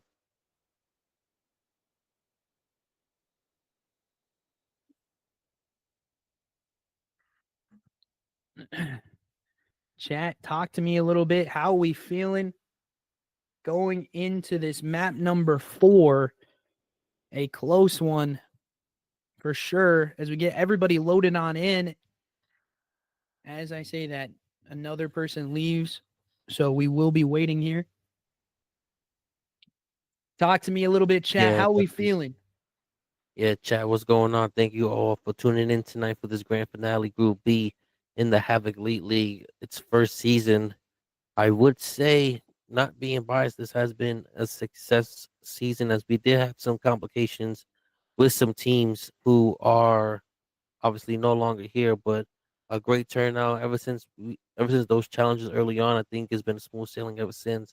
And with this new season coming about, it means it's only going to get bigger. We're expecting at least 15 teams per division, big prize pool, big money. So please, if you guys are interested, let's lock it in. Let's go ahead and submit a team. Group A will be your open division. Group B will be Crim 3 Peak, and Group C will be your Diamond 3 Peak. So if you guys still have the passion for one more season, because this will be the final season until Black Ops 7, go ahead and submit your team and hopefully, win some money, man. I think this was a great turnout though, Nick. Definitely so. A very big one. No, don't time out Patriot on his birthday. That's crazy, bro. We're gonna time out Patriot on his birthday. Happy birthday, Patriot! But unfortunately, you get the ban hammer here. I gotta listen to the chat. They said time you out. We're gonna give you a little bit of a timeout. I think you already got timed out once, so it will go down a little bit here for you. So it won't be as much. Hopefully, you'll get to see this map 6, and we'll head to a map. If it goes the way you're hoping for, it might go to a map 7. Yeah, absolutely, guys. As you see in the chat, Said not griefing. The Crazy. Havoc Elite Discord link is in the chat there. So please, guys, if you're tuning in, go ahead and join up. Bring your team in. Post a free agency if you need to. There's a lot of teams looking for players to compete in this final season of the Havoc Elite League. Um, as I say that, we are loading into this vault control. Um, if I believe what Phantoms will be defending first here. Yeah, I do believe so as well. Yeah. I think so, maybe. I don't know. Yeah, it's gonna be Phantoms defending first. The Phantoms is definitely defending first here. So let's see. Let's hop on Omega's POV as they are on the attacking side. Let's see how they play this. I'm pretty sure somebody will go to catwalk. It's usually what they do. Some nades going out, some information is gonna be given. And again, just pushing up all the way to the spawn again. Oh my god. It's taken out. Pinstripe kill feed here to open up this round for Volt Control. Oh, looks like he got stuck there again, just back and forth. Another fast-paced map we are expecting here for both sides. Right now, the pace, though, favoring the side of Omega. I would really like to go head into a listen in as they try to break this A point and take control of this map and try to push this to a map series win for them. We're going to head to a listen in with the side of Omega. Dead. Pillars one shot. Zo, middle pillar. There's middle. I have the far left That's pillar. one. P3, That's one with P3, me. P3 dead. Play back. I'm pushing cat. Hold up. We're close. Zo close. P3 dead again. I'm playing far right. I threw nade. Somebody pre-aim cat. Somebody pre-aim cat. Cat's open. Cat's open. Shit on, nice. Let's One go, shot. baby. One shot cat room. One shot You're cat room. alone. One. So dead. My bad. Watch your vault. Play together. I'm Somebody on hold that vault, flank. I'm on vault. Stay Yeah, as I the have flank. double Stay doors, as the I have flank. double doors. Yep. I'm pulling AR off for the flank here. I spawned here. I'm holding your flank. One on flank. Oh, save your Lion. Nice. 15-3, Take your 15-3. result. Keep your One life. vault, probably. One vault. I'm playing a pool now. I'm gonna see if Yeah, there's yeah, we're anybody good. We're all good. Take close. our time. And you heard it there from that listening. Those boys over at Mega are locked, and they are already taking control of this map. Funny, that's the name of the game. As you can see, they pressure out this point and get the lives to go their way as well.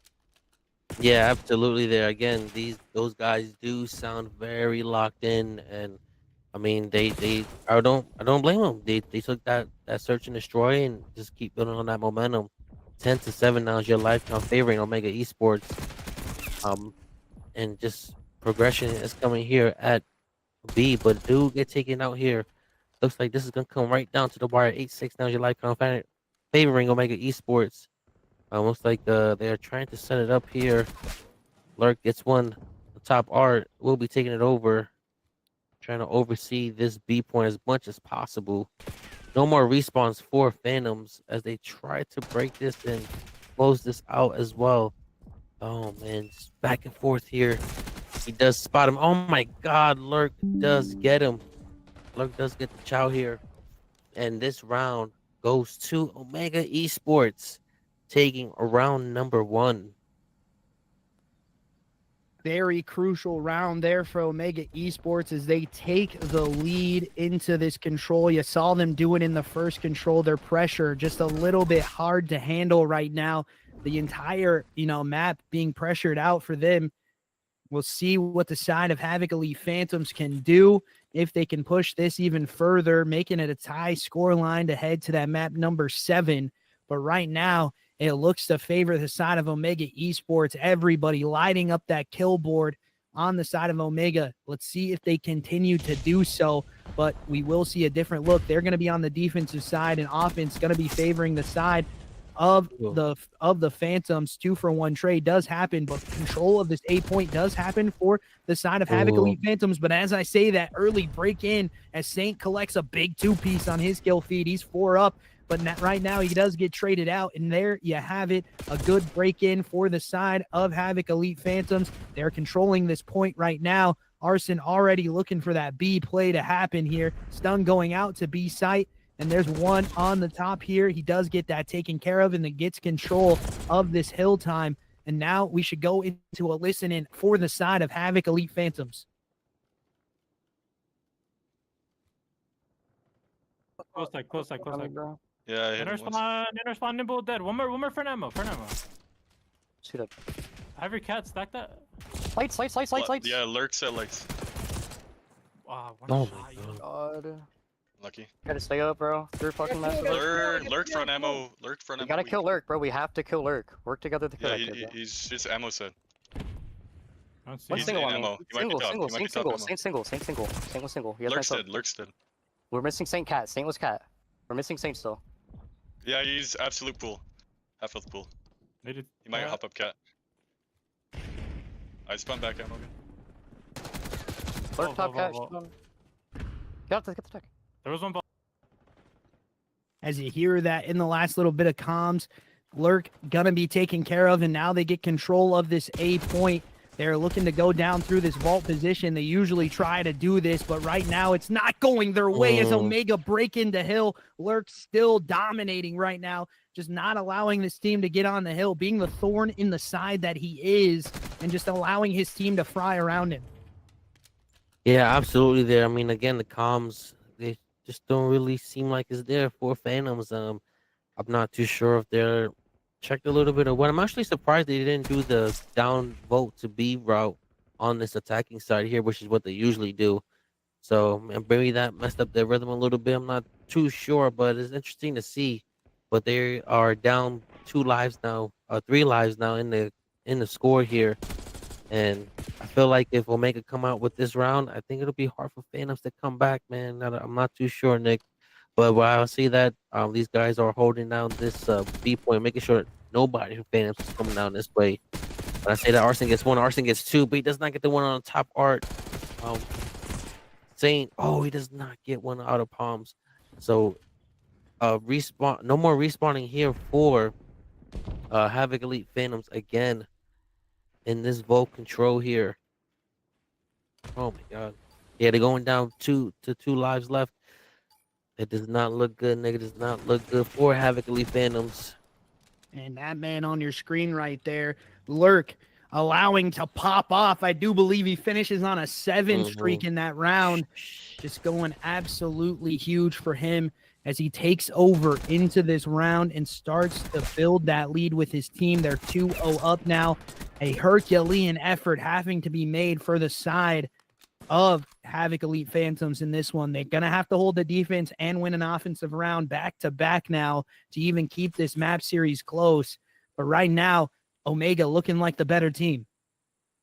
Absolutely. Omega is definitely could be coming away with this here in this round number 3. Like I said, Nick, those boys in Phantom, they do not sound like they were all there. So interesting to see. It looks like Omega is actually doing this vote to B push here and stacking this B push.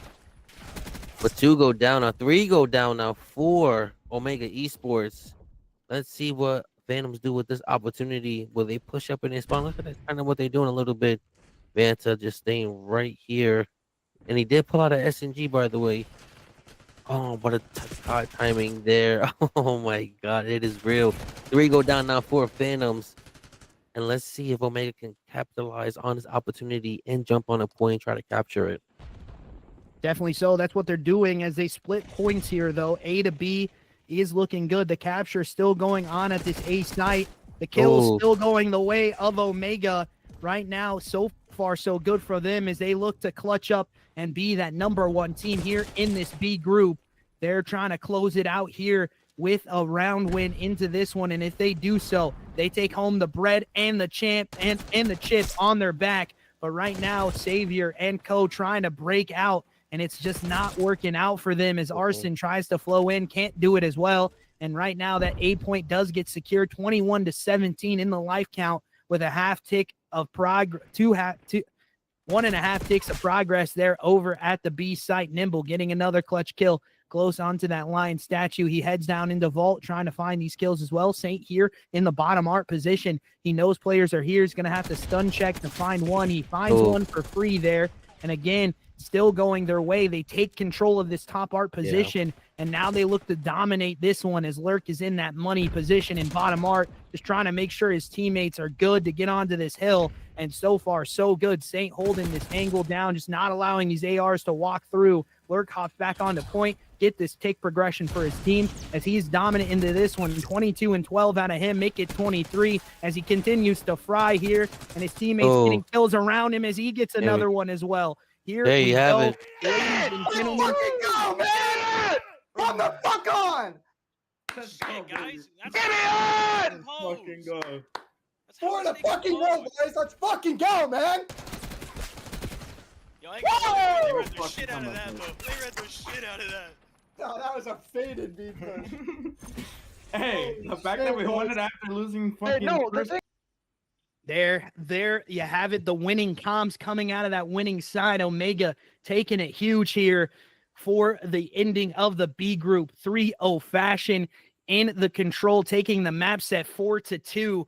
Absolute dominance out of them. Ladies and gentlemen, we'll be heading into an interview with them after we get done with a little bit of a break here. Ladies and gentlemen, thank you for joining up into this one. You saw the grand finals realized, and now you have it there.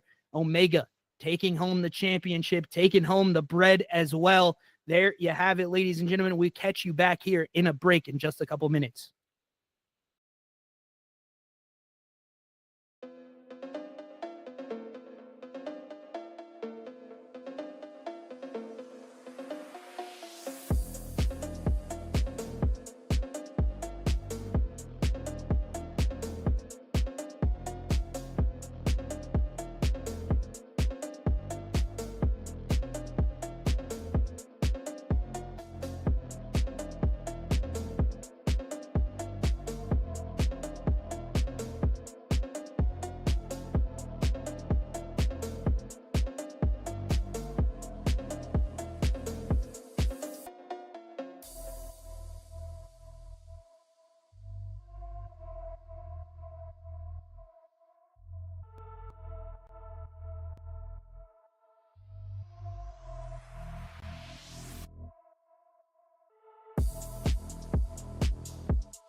Good evening, ladies and gentlemen, and we are in the winner circle, the championship, going home to Omega Esports. Talk to me a little bit about that, guys. You know, we're here for the W, as always. Good win coming out of you. You lose the first 2 maps, and then you clutch up and win the next 4 in a row. So, talk to me about the mental there that goes into that. And I'll be honest, the leader for mental was Noah from the get go. He kept us in it. He kept on telling us regain, recondition yourselves, and we just listened and we played it better the third map and every map after the first 2. We learned from our mistakes and we adapted, basically. Yep. I tried to keep the Def- team as level-headed as possible. Definitely. there. So you saw that even in that map 3 as well, that protocol control. You saw the switch flip a little bit. They took 1 round, you took 1 round, and then you just ran away with that thing on that protocol control. So a definite dominant performance here in that in both control maps, in the respawn mode as well. That first map just didn't really go your way at the end of on rotations. Just a little ticky tacky stuff that just didn't go your way, unfortunately. And you know, you saw those really close map wins. You saw the S&D win, and you know, you think from a caster point of view, at least, you know, a crucial map number 3 comes in and you lose the first round. You're already thinking, well, you know, this is Havoc Phantom's map as well. And then all of a sudden, you shock the world and you come back and win those maps back to back, win 4 straight even. And, you know, a huge kudos goes to the coaching staff behind you guys as well, because you could definitely tell that whatever it was, whoever it was, it doesn't matter who it was, but you could tell that they've talked to you guys about that 7 map series. You know, you can lose the first 2, that map 3 comes in, you need to win that one, and you do so. So a very crucial map swing when it does happen, happens in the right moment. You know, you kept your team locked in, Zernak. Talk to me about what it's like leading this team into this victory. You know, I mean, it took a lot not to yell at us all. I mean, I'm not gonna lie to you. We're fucking up big time. Sorry, excuse me. We're messing up big time, and we definitely needed to just lock back in. And I was trying to keep everybody level-headed and just told everybody take it one step at a time, one round at a time, one map at a time. You know, keep pushing. Definitely so. And we saw again from another young man, another new face, only 3rd match with this team. Saint, talk to me a little bit about your role going into this one. We saw you in that semifinals match do exactly what your team needed. Not more, not less, just exactly what they needed you to do. You got the kills tonight. You were crucial on the rotations. Just talk to me a little bit about what your role is for this team and why you guys are, you know, so crucial into that winning column right now. Yeah, I think we looked shaky map 1 and 2. We really didn't look like ourselves. I mean, we haven't been losing a lot of maps and scrims. The way we were rotating on that map 1, I mean, we really just didn't look like ourselves by the second half of that game. I mean, I think we were up like 70-10 or something, and then we just let them get back in it. We really haven't been doing that in scrim. So I really think it was like we've been saying a lot on Noah here, getting our mental back in it, because we really just looked like we had no confidence those first 2 maps. And I mean, when we came out and smoked them on that protocol control offense, I mean, I'm just like I'm screaming at these guys like, bro, we're winning this. Like I feel like we all just had a switch flipping us, and I mean, once we got going, like we never looked back. So I mean, for me, I've just been really, like I said last interview, like filling the gaps, literally just trying to do everything these guys asking me. Because like you say, like if I'm trying to do too much, it's just going to be a detriment. So I'm literally just trying to support these guys. These guys all shoot their guns so straight. Like these guys have the best mentals. Like I know we can come back from anything. So 2 maps is nothing to us. Yeah, definitely. So you go 2 maps down, you clutch it up. Lurk, the regular season MVP for this team, coming and clutching that, and you know he does his job as well on map number 6, going huge for his side with that 6 spree at the end of round number 2. There, talk to me what it's like for you. You know, your name has been through the mud a little bit here. You know, you've been tarnished a little bit even with other teams that you were on before, and now you finally win that coveted championship. You win one, you win in a best of 7, a close series, but it's still a win no matter what.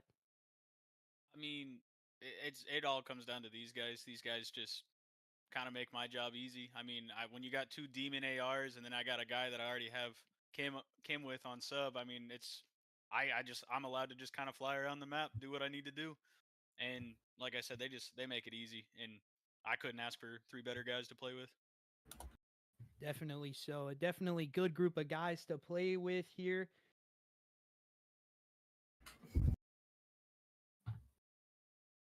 Okay, we got a question from chat. We got donated a question from chat, so I have to take a sidebar here. That's why I was looking over. I do apologize for that. But Saint, they're asking you, how do you shoot so straight while being so handsome? God. Bro, it's all my teammates, bro. I just gotta give it up for my teammates. I gotta give it up for Quest, my manager. I can't take the gas on this one. Honestly, I couldn't have gotten it done without these guys. Like, I look just as shaky as everybody that first map. Like, I was literally praying when we went 2-2. I hit a little prayer, but fucking sorry, excuse me. I know we can do anything with these guys, so I appreciate the gas, but honestly, it was a team effort. Definitely so. And now we head into who has been the stand-in player coming in and out of the roster here a little bit. Nimble. We've talked to you a lot in these interviews. You know, before I had a casting, before I had production, you know, we were also together in that Maverick League as well. So we know each other pretty well, man. I know your game style. I know your play style. I know how you like to do this kind of thing.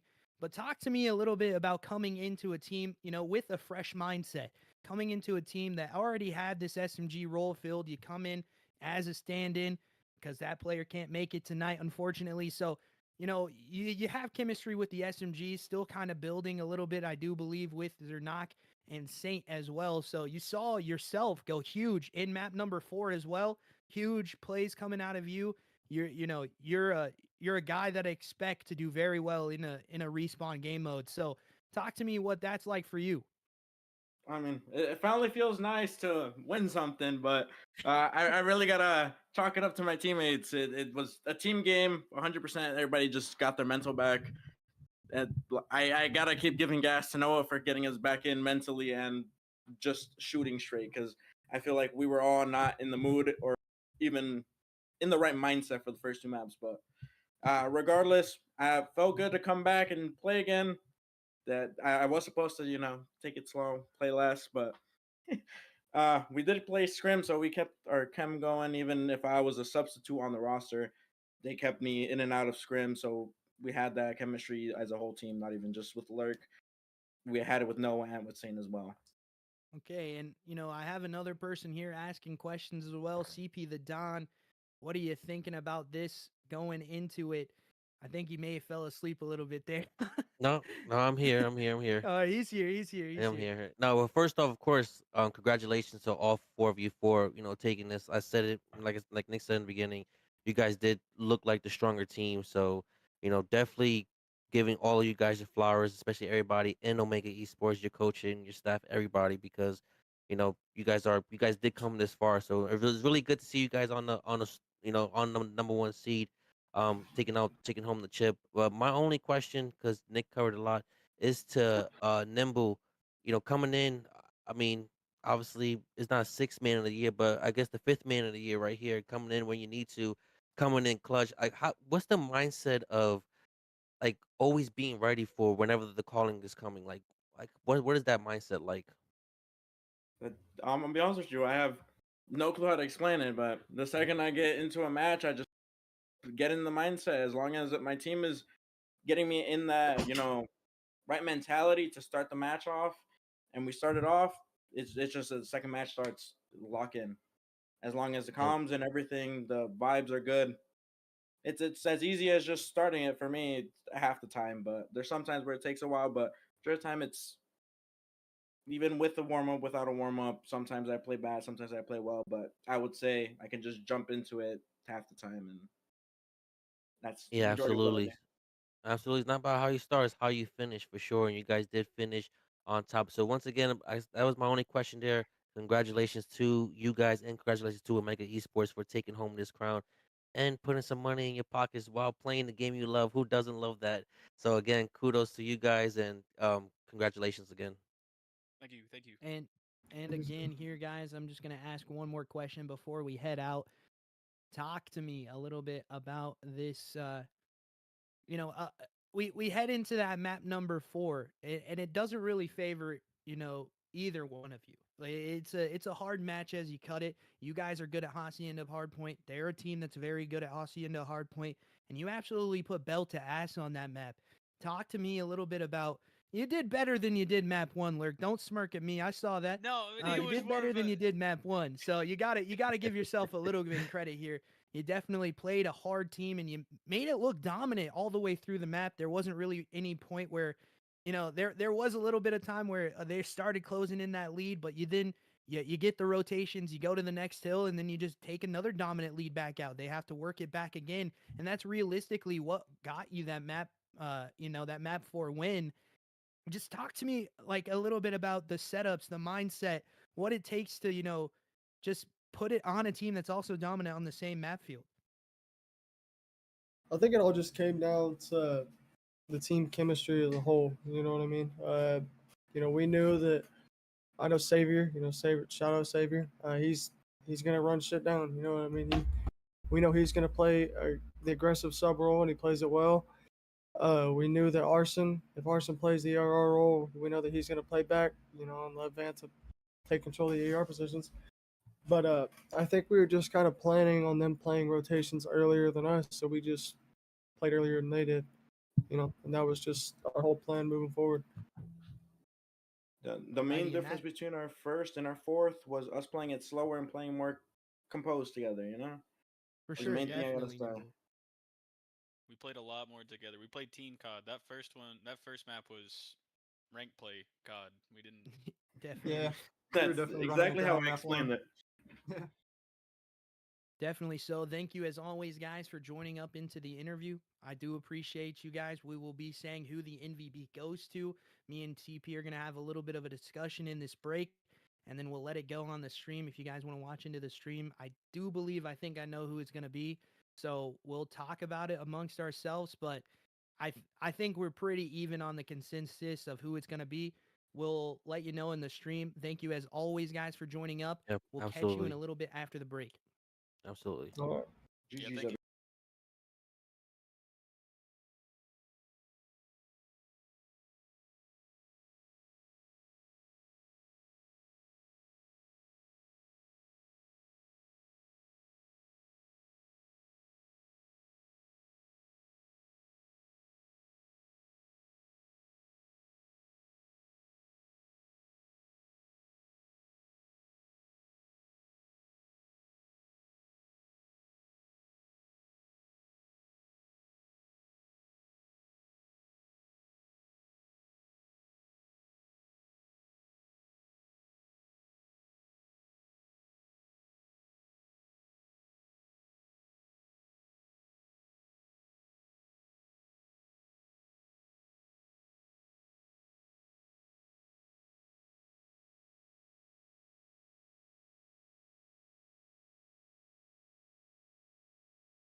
Alrighty, ladies and gentlemen, welcome back. We put a poll in there to see who you guys think the MVP should be of this one. We've had a little bit of a back and forth discussion. and we are deadlocked in the vote in the casting booth. So we're going to leave it up to you guys. Let's see who you guys decide. That vote is going to be crucial. Whoever wins that MVP, gonna have a good one here, as they may have not won the season MVP, but maybe they win this. We'll be back in just a couple minutes after that vote goes in to announce who's going to be that MVP. We'll talk about their gameplay and why they were so crucial and valuable for their team tonight.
And there you have it, ladies and gentlemen. The vote has been tallied.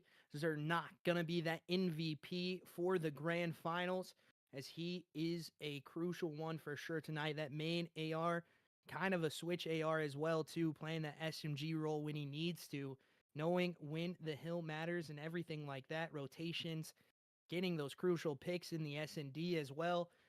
Man, it definitely is a big ups to him as he takes the grand finals MVP. Anything you want to say about that, CP?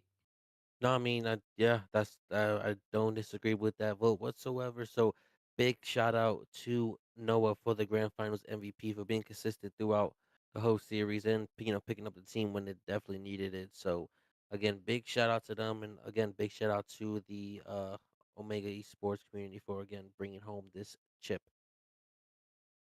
And there you have it, ladies and gentlemen. We're going to talk about a little bit of these map sets, this map set a little bit. You saw the first two maps go the way of Phantoms. Then they kind of slowed up here, and it really didn't work out for them. And then you saw that 4 back-to-back map wins for the side of Omega Esports as they take this one out in fashion. That will be that for the Havoc Elite League Season 1, as Season 2 will be in just a couple minutes. Ladies and gentlemen, if you want to get joined up into that, the link will be in the description for the Discord. For not description, it will be in the chat. My bad. Sorry, guys. It will be in the chat for you guys to go up and join that, as well as you can go ahead and join up into our Discord, me and Dre's personal Discord. It's a community that we've kind of made. Um, it's for this casting thing. If you're a caster, a production guy that is trying to find their footing in the scene, we can definitely help you as much as possible. It's a crucial asset to have. Dre on the production, myself in the casting booth. We've even helped countless of casters figure out what they need to do to try to make their casting experience a little bit better as well. Guys, make sure you go follow the YouTube. It's on the top of the channel there, but it's also linked in the chat as well. We need followers over there to try to get monetized as well. 500 is that number. Make sure you go and do that as well. We do appreciate it. And I just want to talk a little bit, give a big shout out here to our production team tonight. Big shout out to Dre behind the scenes. His Also, his wife Sierra, if you saw the new logos, the new screen, she did all of that as well. Big shout out to that whole family over there because they're doing crucial stuff to allow me to do the stuff that I love as well. So, and as well to CP, being the owner of the league, being the owner of Havoc, giving me my first opportunity in the Maverick League. I do appreciate you as always for allowing this to happen, allowing COD players and casters to have the opportunity to do what they love. And, I'm going to throw it to CP here for any last remarks that he has. But if he doesn't, we're going to see you guys later. Yeah, absolutely. Real quick, big shout out to the production team as always, and uh, and Nick for casting as well. Again, I feel like this season was a big success, and I can't wait to start the next one. It's going to be a big one, bigger prize pool and everything. So, big shout out to all the team. Shout out to 100 Cheeks for winning Group A. Shout out to Omega Esports for winning Group B. A big shout out to you guys and everybody that's participated in the inaugural season of the Havoc Elite League. And I will announce here for its first official episode of the Havoc Elite Late Night Show, starring myself with Dre on the production, will be premiering live next Tuesday at 9 p.m. Eastern. We will be talking about pretty much anything, have guest appearances, talk about the tournament, the new season a little bit more, talk about anything that we like to talk about regarding Havoc Elite and its Havoc Elite League. So please tune in. You heard it here first. The Havoc Elite Late Night Show, starring myself, um, and with the Crusader Boys on the back end of things. So please be on the lookout for that. Um, Again, big shout out to everybody that's tuned in tonight for a banger grand finals.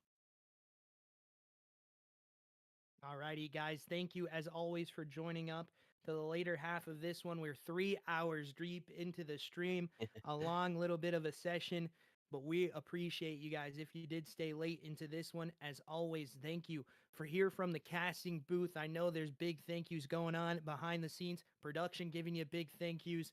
CP giving you big thank yous for joining up in and watching this as always. We do appreciate you. If you haven't yet, go ahead and follow, hit that subscribe button, do all of that stuff to help us with that algorithm.